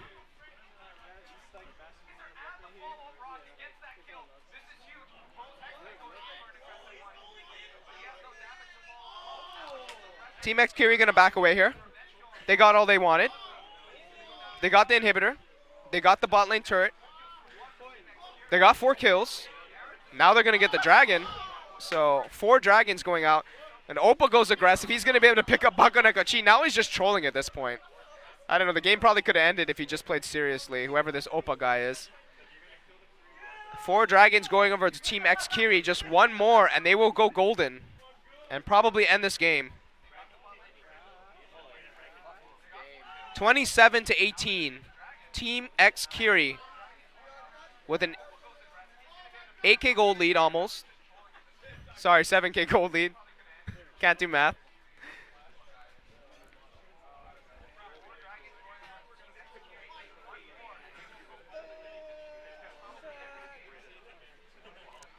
I don't know if Team Get Sadistic can pull themselves back into this one. I mean, the hope is going to lie on Baka Nekochi. He got some gold back, was able to claw himself back into this game, but he's just really far behind. He only has the Trinity Force completed, going for that Infinity Edge. I really think he needed the Blade of the Rune King here to stop Hawaiian Faker from jumping on him. But, gonna try to go for that Infinity Edge. As Get Sadistic goes aggressive on Garen.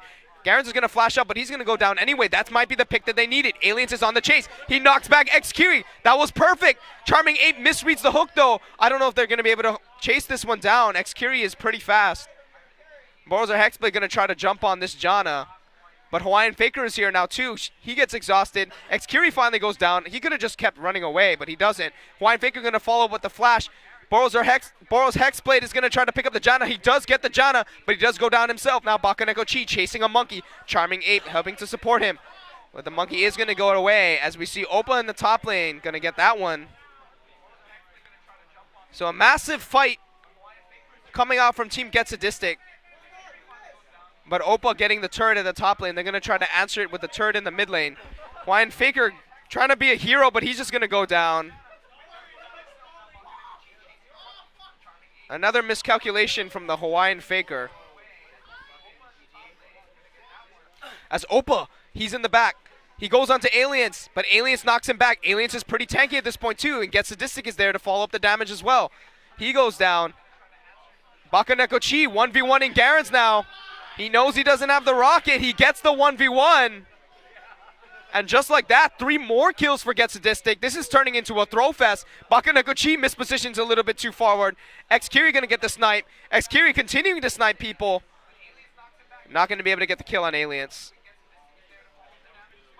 But Boros are ugly now, going a little bit too far forward. Gets knocked up even though he flashed away. Boros Hexblade gives that one over to the Thresh. He's going to follow up onto X-Kiri. X-Kiri has to flash away here too. Flashes are just going to be used everywhere.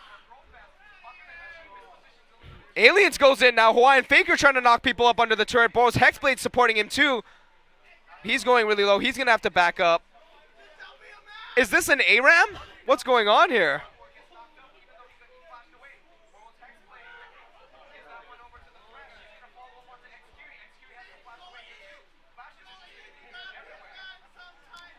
As we see, Boros Hexblade having to stealth back into that bush. Doesn't get stopped by the Hawaiian Faker. Sad life. 2 inhibitors exposed for Team X-Kiri. They should be able to close this one out. I mean, they have the better team comp, I think. But Get Sadistic keeping his team into this game.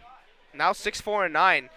Continuously able to get the snipes. And a lot of flashes are down on Team X-Kiri now. So he's going to be able to snipe out Garen's or X-Kiri if they position too far forward. So they're going to have to watch out for that. That's why Faker looks to get assassinated himself. That was pretty brave of the monkey, but thankfully he's tanky, so he just walks away.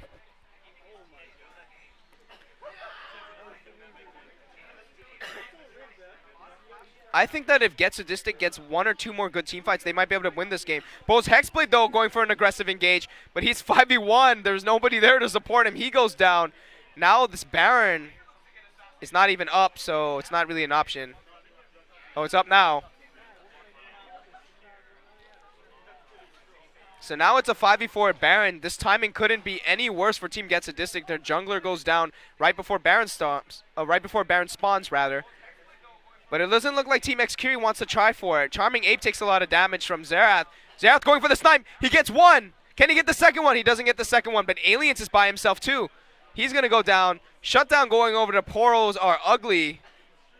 And now it's 4 kills for Team X-Kiri. This game could end right here, right now. They don't have the minions, but they do have the AD damage. As Get Sadistic and Boros Hexblade trying to be a hero. He goes down too. It's a 5v1. Can the team captain keep his dreams of a random Thursday's win alive? It looks like he's going to be able to for now. Hawaiian Faker turns onto him, though. He goes down. That's not good news. I mean, this game, I really think it came down to the champs.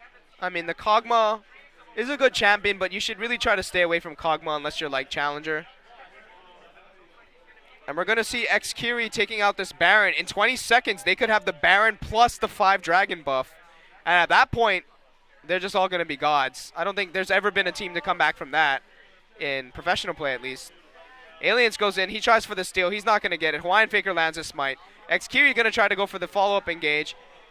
Doing a really good job kiting around the skill shots. Boros Hexblade going to try to salvage this one, but he gets knocked away by a nice Monsoon. And just like that, 2 kills, 1 more kill over to Team Xkiri off the back of the Baron. They're going to try to chase down Boros Hexblade. He's going to run through the base gates. Gets Sadistic is here too. He goes down though. And that's not good news. Charming Ape's going to go down as well, so now it's just Bako Nekochi versus the world. I don't think there's anything he can do against a five-man Baron buff. And the Nexus will go down here. And Team Xkiri is into the finals of Random Thursdays. This might be the first randoms he's won in a long time. Really going hard for this one, but takes a solid win off of Team Get Sadistic here. So now I believe it's going to be Team Xkiri versus Team Menthol, if I'm not mistaken. Oh. Oh, Team Menthol hasn't played yet, so we're waiting on that match. What? Why aren't they playing? So it is going to be Team Xkiri into the final of this week's Random Thursdays. We're going to have to see the deciding match between Team Menthol and who's the other team? The other team. Team Ellis. So stay tuned, guys. We're going to take a short break, so grab some popcorn. We'll be right back.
No, I got your place in the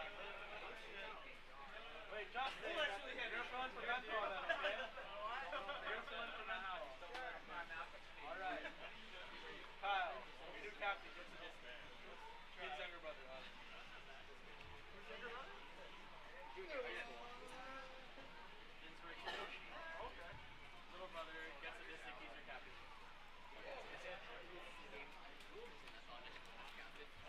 Alright. What? I probably. Yeah, he's captain of mental scene. Let's talk to Kyle, or I'll get the rest of you. Talk to your captain. I think he's gonna use the bathroom. I'll play. I already had her found a replacement, Cheston. Jin's younger brother. And he's an eliminated captain. So I gotta go to them first. And now he's back in. You guys already need. Because Menthol's gonna play Smash, so he wants someone else to replace him. Huh? Yeah. No, he still has to play Ellis first. Dragon Butter, can you just set up the game and I'll do it actually.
Where's the list?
Alright, so Kiri. Kiri's playing Ellis. That shouldn't be allowed to play random. But Kiri, finals time. Mental forfeited. Yeah, they forfeit.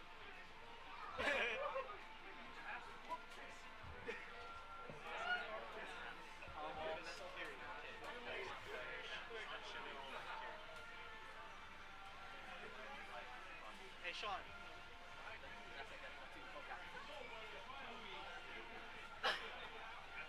Hey, Sean. Sean. Again. Do it again.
Sure.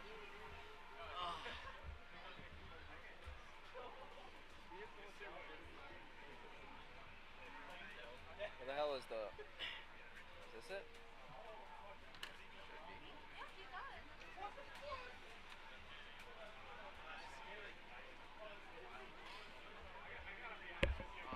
I don't know how to sort out the cord here. There we go.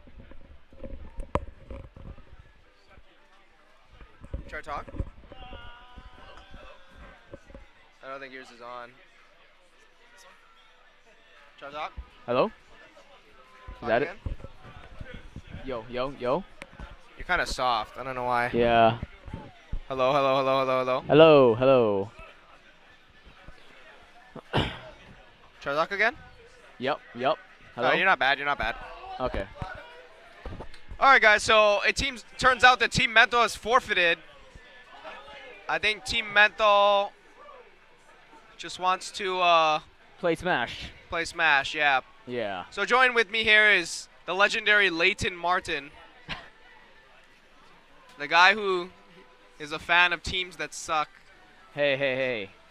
I know TL and C9 suck, but they will come back. He told me it's been a pretty rough season for him because he's primarily a Cloud9 fan, but he's also a Team Liquid fan. That's like his secondary fan. And Cloud9 didn't do so well, and TL just had a disappointing loss to TSM.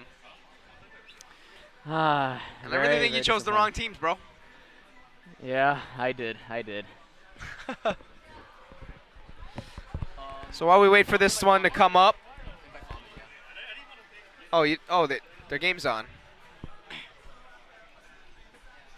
What the? Yo, tell someone to drop.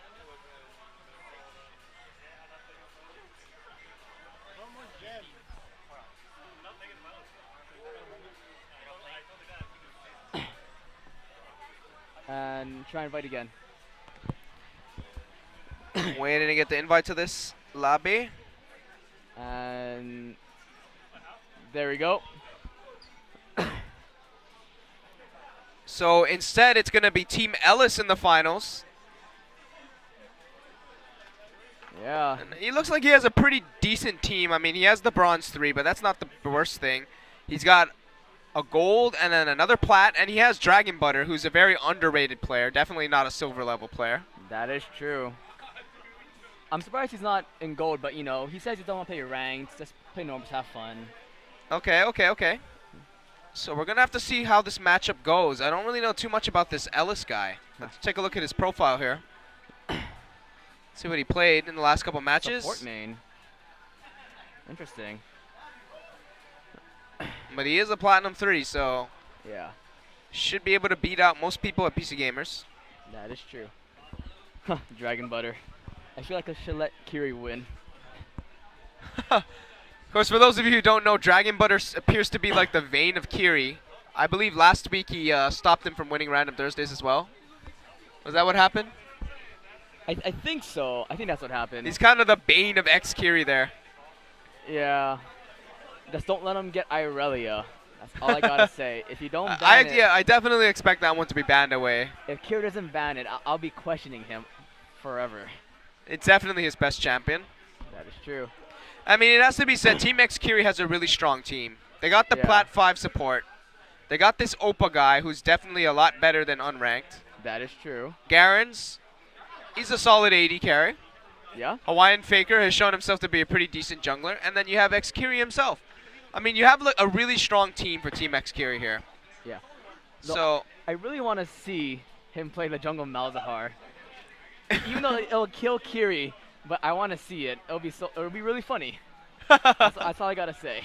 I mean, the jungle Malzahar, it's kind of funny because Vuo started playing jungle Malzahar and he's actually been winning in rank. Like, Yeah. Diamond 2, Diamond 3 level with jungle Malzahar. So, I mean, it's kind of funny that it Yeah. turned out to be decent. A lot better than you would think because it's a caster in the jungle. But, Surprise. I mean, this is kind of Hawaiian Faker's meta too because Skarner got really buffed. Skarner is Oh. absolutely deadly right now. Oh yeah, So- Skarner just a beast right now. Like I remember the game with Waffles before. Like he had most of his team's kills as Skarner, but you Yeah. know they lost. Yeah. So we are going to see if he's going to be able to get his hands on a champion that he's comfortable on. Yeah. I want to see what Kiri will pick if he just blind pick the mid lane again. So, Yeah, the Xerath pick wasn't really that strong to me, but getting into this champion select, it is going to be Team X Kiri versus Team Ellis as the Irelia ban comes out straight away. Dragon Butter not going to be able to pick that one up. you gotta respect it. You gotta respect it. A lot of people don't respect it, and it costs them the game. Yeah, he's definitely a strong player. I would probably put him at like a high plat level Irelia player. Meanwhile, Team Ellis going to ban out the Graves. So they know Garenz loves that Graves. Not going to be able to get his hands on that one. Yeah, but his Jinx is also pretty good from what we saw last game.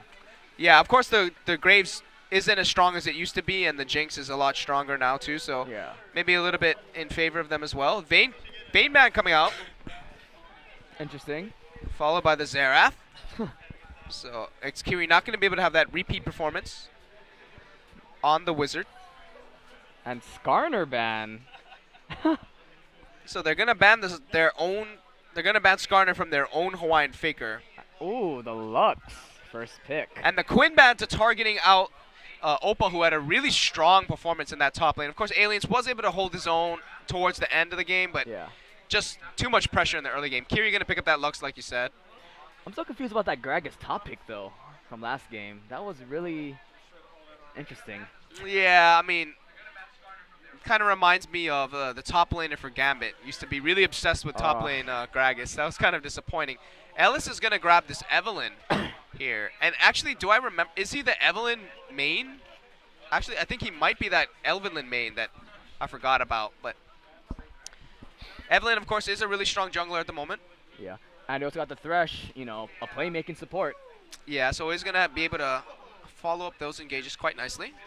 Yeah. And now we just got to see what the Jinx, obviously. That was a good pick last game. It'll be a good pick this game as well. Yeah. Of course, we were talking about how she's just a solid 80 carry right now. Scales very well into the late game. Portals are ugly going to have that repeat performance on the Janna. Or look to, at least. And ooh, the Draven hover. This would be a fun bot lane if he actually locks it in. Oh. Oh, awkward. That was weird. Yeah. Oh. And the Gnar. That'd be a pretty good pick with the Evelyn. Yeah. Yeah, so we are going to have that Wombo combo coming out. And the Draven, if he gets locked in for some solid damage too. Though the Shen Evelyn combo is a pretty good one as too. And I can see them picking it up if they want to. Yeah. It looks like support, I guess, doesn't want to go for that Shen at the moment. What the fuck, Jetpack going to go for that Caitlyn instead? I believe he has a He is a Caitlyn main, I think. He's gonna go for that comfort. Oh yeah, he is a Caitlyn main, definitely. I've won randoms on when it's him on my team by him playing Caitlyn, and it was really good. Caitlyn, one of those champions that if you get pretty good at her, she can win you a lot of games because she has so much lane dominance, especially a good champion in solo queue. Able to end the game really quickly too off of her pretty long range. I think she has the longest base range, right, out of ADs. Is it her? Yeah, it is her. So every other AD that has more range than her has it off of abilities. Ooh, oh, top Warwick cover right now. Reminds me of Darien. Yeah, both of these top laners Darien-esque. Yeah. Except, I actually not really. Support, I guess, picking up the Gnar. That's very standard, but... Ooh, Lee Sin. Not really sure what he's going to pull out top. What? He's going to take the Kalista top lane. Wow. That's interesting. How is that going to match up against this Gnar? That just made things a lot more interesting. That did. Huh. Her ult won't be that much useful unless, you know, she gets a gank from the Jin Zhao. So. Yeah, and the interesting decision she's going to have to make too is if she's going to the top lane, who is she going to bind? Who's she going to soul bind? And the Jin Zhao will get locked in. So we got the Xin Zhao in the jungle once again. Kind of seems to be a recurring trend in this tournament, in this Random Thursdays. Dragon Butter going to pick up his Katarina here. Ooh. And I remember yesterday playing in a LAN game with him. He actually had a pretty good performance on that Katarina, so he's going to get it again. But the problem is here, they got the Janna, Leighton. Yeah, they got the Janna. And the Jin Zhao also CC a bit too with his, what ability is it? His knockup? And his ultimate to cancel the Katarina's ult. I'm not sure what his ultimate's called. Me neither, I don't play Jin Zhao. So there are going to be a lot of interrupts for Dragon Butter, so not going to be able to... He's going to have to play it really well to get his ults off. Yeah. But this double AD carry comp with the Lux and the Janna could actually prove to be pretty deadly. Hawaiian Faker only really needs to go tanky here to give them a front line. Yeah. But they have the damage for sure.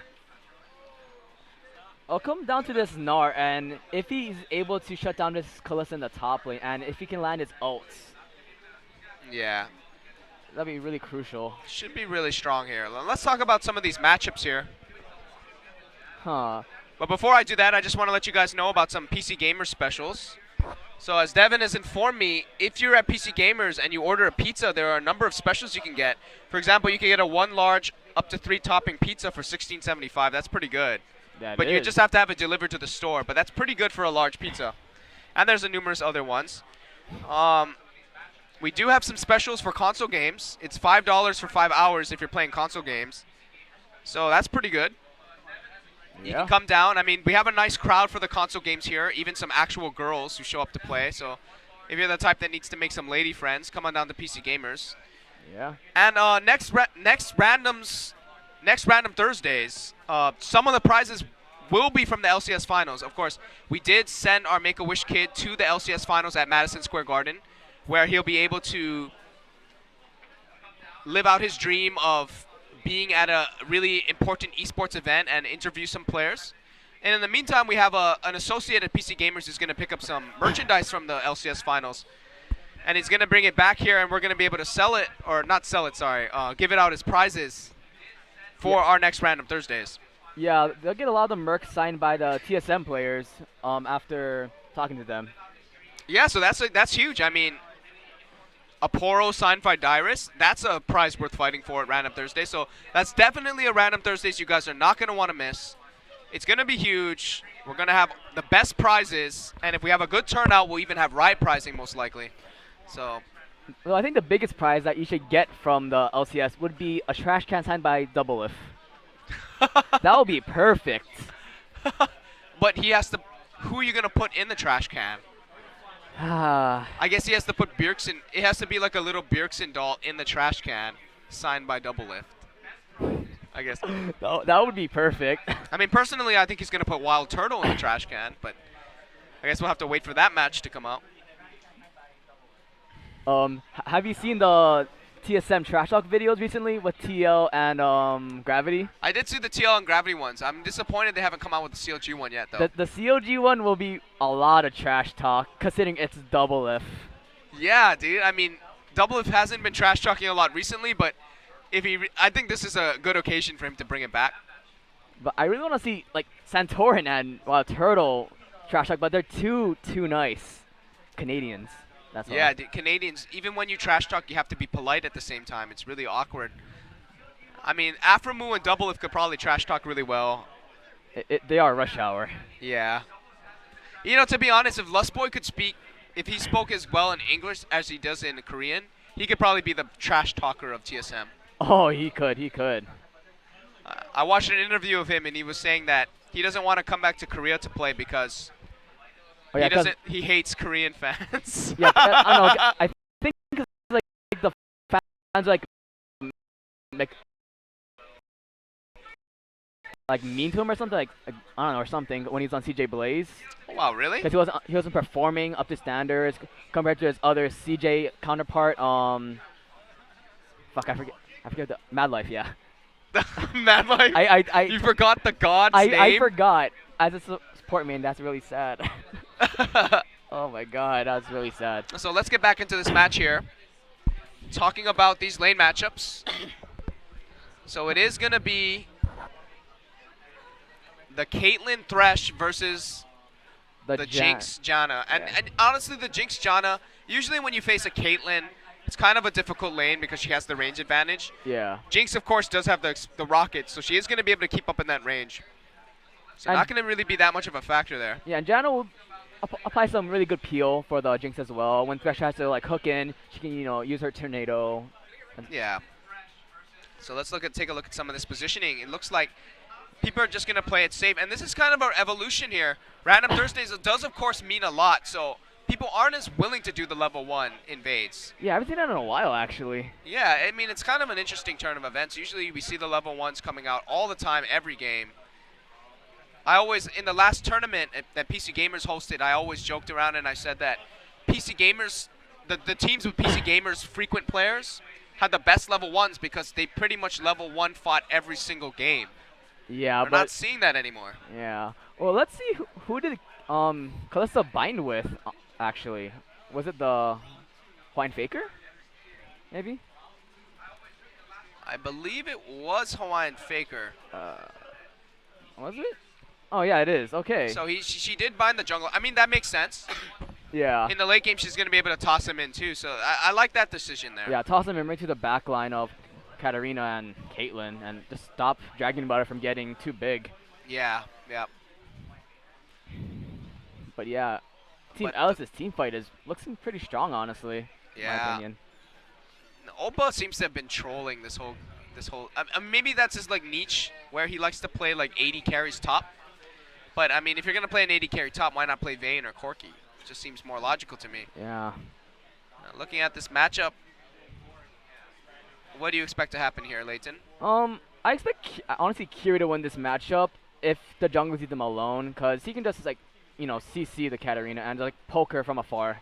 Right. Of course, if she does get into range, she should be able to output some really good damage, especially at level 6 here. But yeah. In the meantime, you're right. X-Kiri going to be able to poke her out really well. As we see, Pores are ugly, actually forced to burn a pot really early. Yeah. So we should be expecting the Evelyn to actually camp the mid lane to actually shut down Kiri. That's what I would do if I was jungling this game. That might be a good decision. As we see Gnar going really low, half health already. But he does have the Cloth 5 potions, so the potions are going to be able to bring his health back up to full pretty quickly there. Yeah. Going for the really safe build, not the Doran shield for the better trades, but going for the survivability and then the fast tabby build. Kind of like that decision too. Yeah, it makes sense, because all damage from Kalista. Yeah.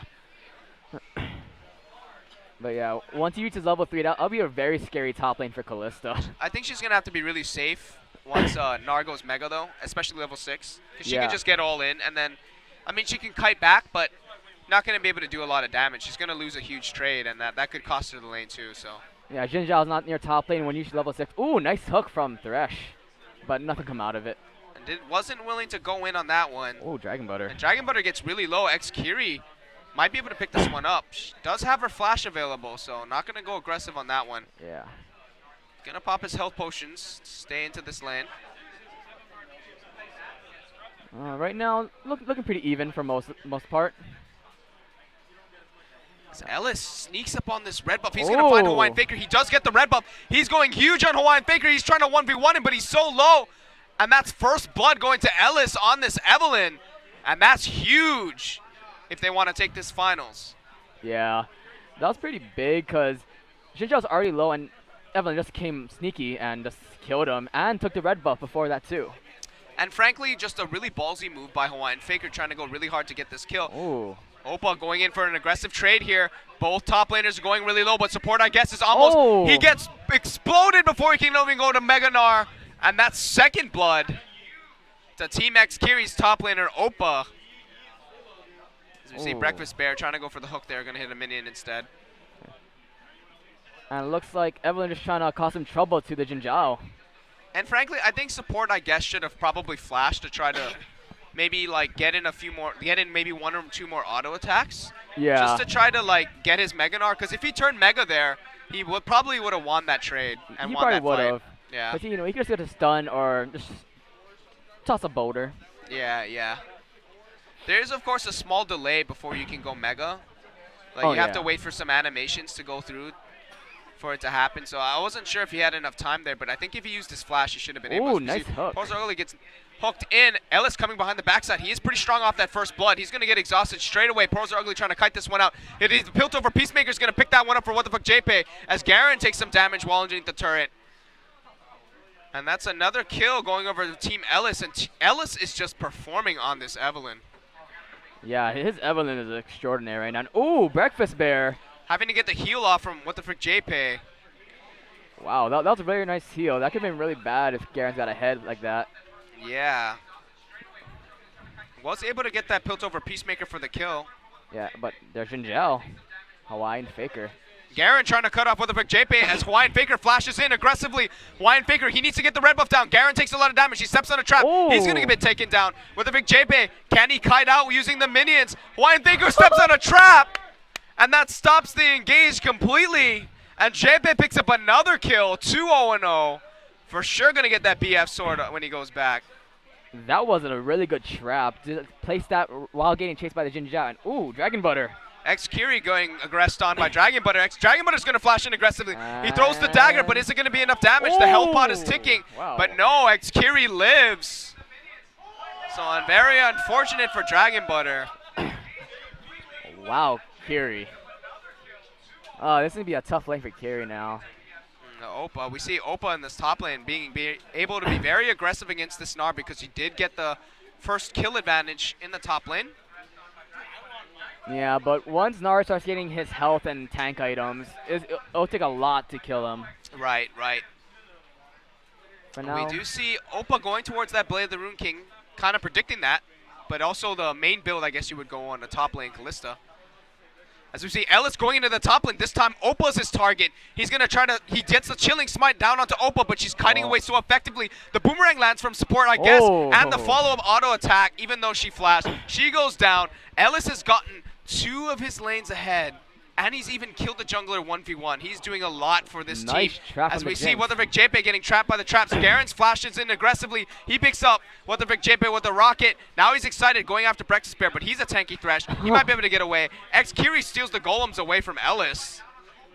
kills across the whole map right now. And he gets Ellis as a kill too. I didn't even see that. Yeah, how do you even see that Ellis was over there? So kind of an aggressive rotation there from X-Kiri, but I really like it. I mean, I believe, did he just get his red buff again? No, he didn't. No. I think he was trying to time for the red buff. He didn't see him at the red buff, so he went to the golems instead. A nice snipe coming out as Garen takes some tower damage, but Garen's is able to pick up the kill, gets excited, but Dragon Butter's on the backside. He should be able to pick this one up. He does. He gets one. Can he get the second? Poser Ugly has to monsoon him away. That's pretty good. That might be enough to get him away. As we see Opa in the top lane going aggressive on a support, I guess. He's going to get away from that trade. That was a nice rotation from the Katarina, you know. Got a kill, and also the ult from Janna is on CD now, too. Yeah, so Dragon Butter providing a lot of trouble for this bot lane, but X-Kiri's going to cut him off when he tries to come into the mid lane. So good play all around from these mid laners. Dragon Butter is down a lot of CS though. Not the greatest matchup for him early, but he did need that roam to work out for him. And it did, so. Yeah, Team Kiri has a slight gold advantage right now as well. Like 0.2k. Yeah, so it's about 200 gold, just about evened up there. So both of these teams fighting neck and neck for this random Thursday's title. This is going to be a fun game. I think some explosive team fights are to come. This is exactly what I like to see when I watch League of Legends. X-Kiri trying to predict him with the snare. Dragon Butter goes aggressive here, but he doesn't have his ultimate, so he's not going to go all in. Doesn't have his ignite up either. Kiri missing skill shots as usual. And what the fuck, JP gets cocked. Sorry, that was inappropriate. He gets blocked by the minions. Garenz. As Garenz goes in, he gets exhausted. Both ADCs are exhausted, but it's Team Garenz that are on the run. Portals Are Ugly gets picked up from the snipe, but now Hawaiian Faker is here. Is he going to try for the flash aggressive play again? He doesn't even have his flash up, so what am I saying? Meanwhile, X-Kiri. Oh, this bot lane is just full of excitement. 3-1 Caitlyn and 2-2 Jinx, but almost a 30 CS advantage for the Caitlyn. I mean, the Caitlyn's got the BF sword. She's going to be able to output more damage in this lane. Yeah. And right now, it looks like Nar is slowly gaining the advantage in top lane as well. Even though he's still down CS, but he is applying a lot of pressure.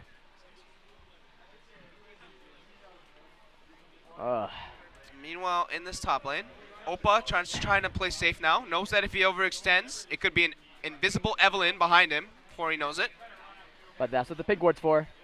And JP kind of fighting around this lantern, but we see Kiri getting aggressed on. He's popped the barrier already. He's going to go down. Dragon Butter picks that one up. So that's another kill for Team Ellis. He's just getting a lot of kills for his team all over the map. What an amazing play coming out of this guy. Yeah, his Evelyn is amazing. And I really like how he's not taking the kills. He's getting his lanes ahead off of these kills, and he's not trying to like snowball himself, and I really like that. Yeah, 1-1-3 on this Evelyn. Just, you know, letting this carry him. He catches out Portals Are Ugly in the jungle, but he's going to let him go. Too much support on the back. Oh, but getting really aggressive for this pink ward. He's going to get slowed down by Portals Are Ugly. Hawaiian Faker flashes in. He really wants this kill. He's going to get it. And Ellis gets shut down. Not quite a shutdown. Not quite. But he gets killed, even though he had a lot of momentum. But support, I guess. He's just getting chunked down from this Kalista on the top side. Support, I guess, finally goes Meganar here. As we see Ooh. some BM coming out from Oppa. Who is this guy? Oppa, please. Ooh, there's Janna trying to come in for a gank in the mid lane. But nothing's happening at the moment. While Caitlyn just free farming in the bot side. Slowly extending that advantage. Ooh. Dragon Butter goes aggressive. He's going to go all in against Kiri, but Kiri's just going to kite out. Dragon Butter didn't have his ignite up there, so maybe wasn't able to complete the kill. And both of these mid laners are trading pretty aggressively. X-Kiri's trying to poke him down, and he lands the snare, and he lands the ult. He blows up. There goes Dragon Butter turns him into pixie dust as Hawaiian Faker going for the 1v1. He does get the 1v1. I don't believe Xin Zhao can actually 1v1 Evelyn, but at this point in the game, but it actually happened. It happened. Oh my goodness. This game is explosive. And that was a 2-kill turnaround for Team X-Kiri, and just like that, 7 kills to 7. They've evened up the kill score. Support, I guess, almost into Meganar. He goes in. He ults him backwards. He stuns him underneath the turret, but he didn't get the tower damage. Just going to whack him for the last hit. And just what he needed too. Support, I guess, turns around this lane. Garen's going aggressive. JP has to flash away from the Super Mega Death Rocket. Breakfast Bear comes in from the side, exhausts Janna to stop the follow-up damage. Actually, who did he exhaust there? I'm not too sure, but that was a questionable play. He was trying to do a point blank. Oh, nice flash from Portals. Next, Kiri around the backside. Somehow he spots out Ellis, slows him down. Finally landing them skill shots. Next, Kiri trying to get his roam on. Really wants this random Thursday win. And if he keeps playing like this, he might be able to get it. Oh, Katarina right now. Dragon Butter finds X-Kiri in the roaming up back to mid lane. And not going to get anything for it. Wait, from that play before, Caitlyn Ellis going Oh. really aggressively, pops the ult down, but he gets trapped by the traps, but he's very tanky, so he's able to get that kill and get out. Oh, nice flash to avoid the Lux ultimate. Yeah, that would have been really huge. Good flash away by Ellis, but good try by X-Curie. Yeah, good try, good try. Just try to make the plays, get his team rolling, Yeah. extending the lead. Yeah, that's a lot of vision on the bot side right now from the blue side. Oh, Ward has disappeared. With that kill, support, I guess, is firmly planted into this lane. I mean, we talked about the limitations of the Kalista top versus the Gnar. He's almost about to go Nega again. Yeah. Oh, no. He gets slowed down. Hawaiian Faker is here, though. It was all a bait all along. Hawaiian Faker goes in aggressively. He's going to pop support, I guess, up. He needs to get away, but he can't get away. His ultimate's almost up to knock them away if he gets it. But he's just going to go down instead. No. So it's very valiant of him. He tried to kite that one out. It doesn't quite work out for him there. Yeah, it was really close. His ultimate was just about up right when he went back to normal Gnar form. Yeah, and I mean, if he landed that Gnar, could have been huge. As we see Ellis Yeah. trying to set up for a gank in the bot lane. This is where Evelyn thrives. He's going after the Pearls are ugly again. She goes down. What the frick? JP gets the kill this time. Breakfast Bear blocks the ultimate. Very good positioning by him there. And X-Curie is in the wings. He snipes out Ellis to get the return kill. Deleted right there. X-Curie, he really wants this Random Thursdays win. It just has to be stated. He's playing really well right now. Yeah, he's playing really out of his mind right now. CS lead over Dragon Butter and 3-1 on Lux. Playing really well. It seems like blue team might try to go for a dragon soon. Or prepping for it at least. Yeah, right now. Yeah. I mean, one thing about Random Thursdays too is there's not a lot of emphasis on the dragon. I think people really want to get kills in snowball lanes, so they're not going for these dragons. But Yeah, I guess they just want to prove their dominance in lane against other Yeah. people. support, I guess, has a lot of spears in him, and he's nowhere close to going Mega Gnar, but he's trying to trade anyway.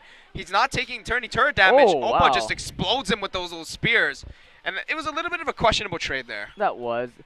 I would have tried farm a little bit more, tried Razor, Narbar, and then try go in. Yeah, I mean, he has to fight when he goes Mega. Why would you fight him when you're just a lesser version of himself? Ellis goes in, tries to get the return kill. He's going to pop the Agony's Embrace. Opa's trying very desperately to kite out, but Ellis had the red buff on him and the speed buff to himself, so he picks that one up. Meanwhile, bot lane, what the frick, JP looks in a compromising position. Pearls are ugly going really aggressive. He has to back up after he takes a pilt over Peacemaker. And just like that, the bot lane has to back up. Yeah, this Evelyn is really vital to their win. He's been in 7 kills of their 11 kills.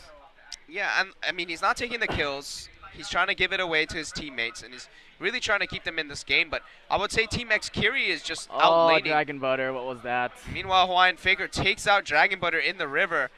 Hawaiian Faker, I think his favorite part of the map is the river. Like when you watch him play, he literally lives in the river. He's pretty much Tom Kench IRL. Like he just tries to like gank people while in the river all the time. Yeah, even when he's like playing in the mid lane, he likes to roam a lot. And X-Curie gets another snipe onto Ellis. Ellis is he's kind of just being the anti-captain right now. He's kind of following him around, out-pressuring him from the mid lane, blowing him up wherever he goes. This is like the second time he sniped him. I know. That's kind of huge. It's surprising. Kiri's landing his skill shots. You can tell Kiri really wants to win this. He really wants us to win. He wants the 2 tickets. But I don't know if he's using up all his like skill juice for this week, because next week's kind of the important one. You can win LCS prizes from Random Thursdays. That's pretty huge. That is huge. And that's the first tower of the game going over to the red team. Yeah. As Dragon Butter gets snared out again, but he's going to try to go all in this time. He does have the ignite, but he's not going to flash aggressively for this one. He likes that trade as nice flash by Dragon Butter to avoid it, and there's a snipe coming through. X-Curie gets sniped away, but there's a caster minion. No, not enough. Dragon Butter picks that one up. And nice hook from the Thresh, and he's going to knock him back. He's going to throw down the wall, but Pores are ugly is in a really bad spot. With a big JP, is the red buff enough? Is he gonna burn him down? He does get him. Hawaiian Faker is soon to follow as well. Ellis shows up out of nowhere, and that's the double kill for JP. He doesn't want to lose this game either. Meanwhile, we see Opa trying to join in on all the bloodbath conflict in this game, trying to trade out aggressively. Looks like he might be able to dive him here. It looks like it because no Narbar right now, and he doesn't think. Oh, going for the kill aggressively. He lands the skill shot. He lands the Blade of the Rune King slow, but support, I guess, is going to flash out. Meanwhile, Dragon Butter's arrived. He still has his Ignite. He's going to throw it down. This time it's going to get him a kill. So a revenge kill for Dragon Butter after getting killed in the mid lane. But meanwhile, Team Ellis picked up a turret in the mid lane. That is true. Second turret of the game, and this Caitlyn is huge. 7-1-0 right now. Yeah, JP playing unbelievably out of his mind. Definitely stopping Kiri from making this game easy. And Kiri has to think about maybe sniping him instead of somebody else. Yeah. Right now, Kiri's 420. Standard Kiri. Yeah. He's not blazing though. Yeah, that's just how much he benches. If Yeah. anybody's ever seen Kiri, he's huge. Yeah, like if you pick a fight for him, you will lose. He will break your glasses. Oh, too soon, too soon. Yeah. Let's see. Q can only win randoms tournaments. That's why. Funax with some BM over the chat. Yeah. And it looks like Funax will be here next week. Both of these teams really heavily posturing towards the mid lane. I'm not really sure what they're trying to accomplish here. Yeah. Meanwhile, top is just a lone island. What does Team X Kiri need to do to get themselves back into the gold lead? Never mind, that answers it. Snipe out the guy who's 7-1-0, making him 7-2-0. That was questionable positioning. What was he doing there? Porzer Ugly gets caught out though as Ellis going in for the chase. Dragon Butter gets exhausted, but is that the right target? Maybe it is. He has to ult. He is able to get it. No, he does get taken down by Hawaiian Faker. Hawaiian Faker comes in. He gets ulted by the Callista and then thrown in. That's the first time we've seen this interaction this whole game. Garen gets excited. He's going to try to chase down more kills, but there's no more to be had. 4-for-1 for the blue team, and now the gold and the kills are even. So just right after Kiri gets a snipe on Team Ellis's most fed member, they get another 3 kills. And it looks off like the back of that. they may get 2 turrets off of this, maybe? I think so. They'll get 2 turrets off of this. Sparta gets nowhere near to go away Meganar. He's going to get snared up too. X-Kiri really wants this turret. Garen's just sitting down there, minigunning the hell out of it, but Jepe's starting to peg him now. Looks like he wants to give up his life. No, he gets excited and runs away like a burglar. Well, I can't talk right now. Well, Jinx is a thief, you know. Yeah. Lore people. Oh, nice snare comes out. He's going to throw out his laser. That's another Pixie Dust Gnar. Meanwhile, Thresh gets slowed down, but do they have the follow-up damage? X-Kiri lands another snare. This is perfect. Dragon Butter has to go in now, but he gets Monsoon back. He's a little bit useless for this fight. Garen picks that one up. Ellis in the backside trying to do some more damage, but he doesn't have enough damage. And that's a 4-for-0 trade from Team X-Kiri. A lot of momentum coming into this one. Okay, now I'm paused. This isn't Kiri playing because he's landing a lot of skill shots. Hawaiian Faker steps on a Really trap aggressive. and gets whacked to death, but Jepe really trying to make this one work. Jepe. He gets Double 2 kill. kills for himself. Kiri, oh, he What? gets sniped What before was his that? ultimate goes off. That was a point-blank ultimate from Caitlyn. What was he thinking? I don't know. I think he should have just got the Peacemaker and maybe predicted it and He could've dodged been, He could around. have been over the wall and still ulted. Yeah, you know, when you're in the heat of the moment, this is the finals for Random Thursdays True, after true. all. There's a lot of pressure on your shoulder. But there's a lot of pressure coming out from Opa. He's picking up this red buff for himself. Ellis is going to be very disappointed when he comes to. Yeah. Oh.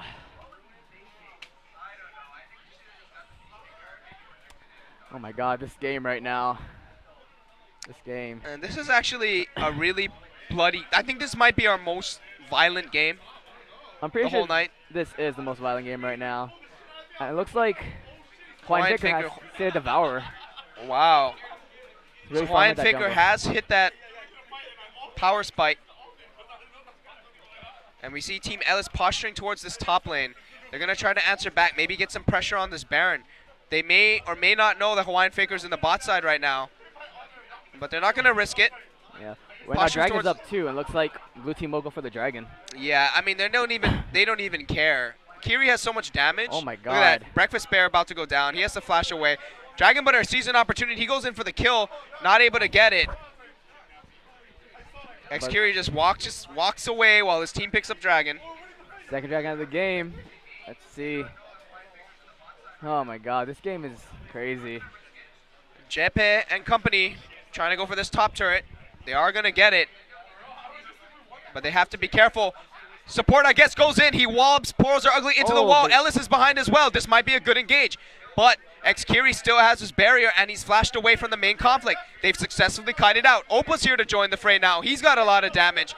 Jepe goes low. He gets exploded. That's not good for Team Ellis. 2 more kills goes down. That's a double kill for Opa. That's a double kill for X-Kiri. Meanwhile, Faker's split pushing in the bot lane with Garance. I think that was a 3v5. That was a 3v5 team fight, and they won that. That was an incredible fight from them. And because they won the 3v5, they get the turrets too. Breakfast Bear almost steps on a trap. Awkwardly, there's no more turret there. Kiri tries to get the snipe for the extra kill. Kiri. Not quite. No KSing today.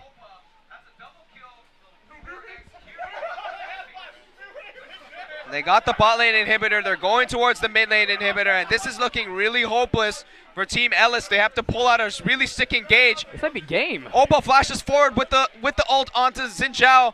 Faker's going heavy in the back line. Opa finally goes down to Dragon Butter, but Dragon Butter goes down himself. I think this is That's game. another kill. Support, I guess, trying to stave off the push, but he's just getting a rocket to the back. Third rocket to the back. X-Kiri is godlike, and that's kind of romantic. He goes godlike in the last game of Random Thursdays to secure himself a win. Congrats to X-Kiri. And Team X-Kiri takes this week's Random Thursdays. GG. They win more raffle tickets. 2 or the 3? I'm not really sure. I don't how know, one much. of them. I don't win randoms, I wouldn't know. And that's it for tonight, guys. Just to remind you guys, for those of you watching, if you're only watching Random Thursdays and you didn't come this week, next week is the one you got to show up to because we're going to have prizes from the LCS finals. We did send our Make-A-Wish kid to the LCS finals in Madison Square Garden, and while we're there, our associate is going to pick up some merchandise from the LCS that you can only get at the LCS. He's going to bring it back, and we're going to be giving it away as prizes for the next Random Thursday. So that's definitely one you're not going to want to miss. So Yeah. this is Famin, and this has been Leighton, and thanks for watching us. I hope you Yeah. guys enjoyed the cast, and have a good night. And remember, root for COG this weekend. Yeah.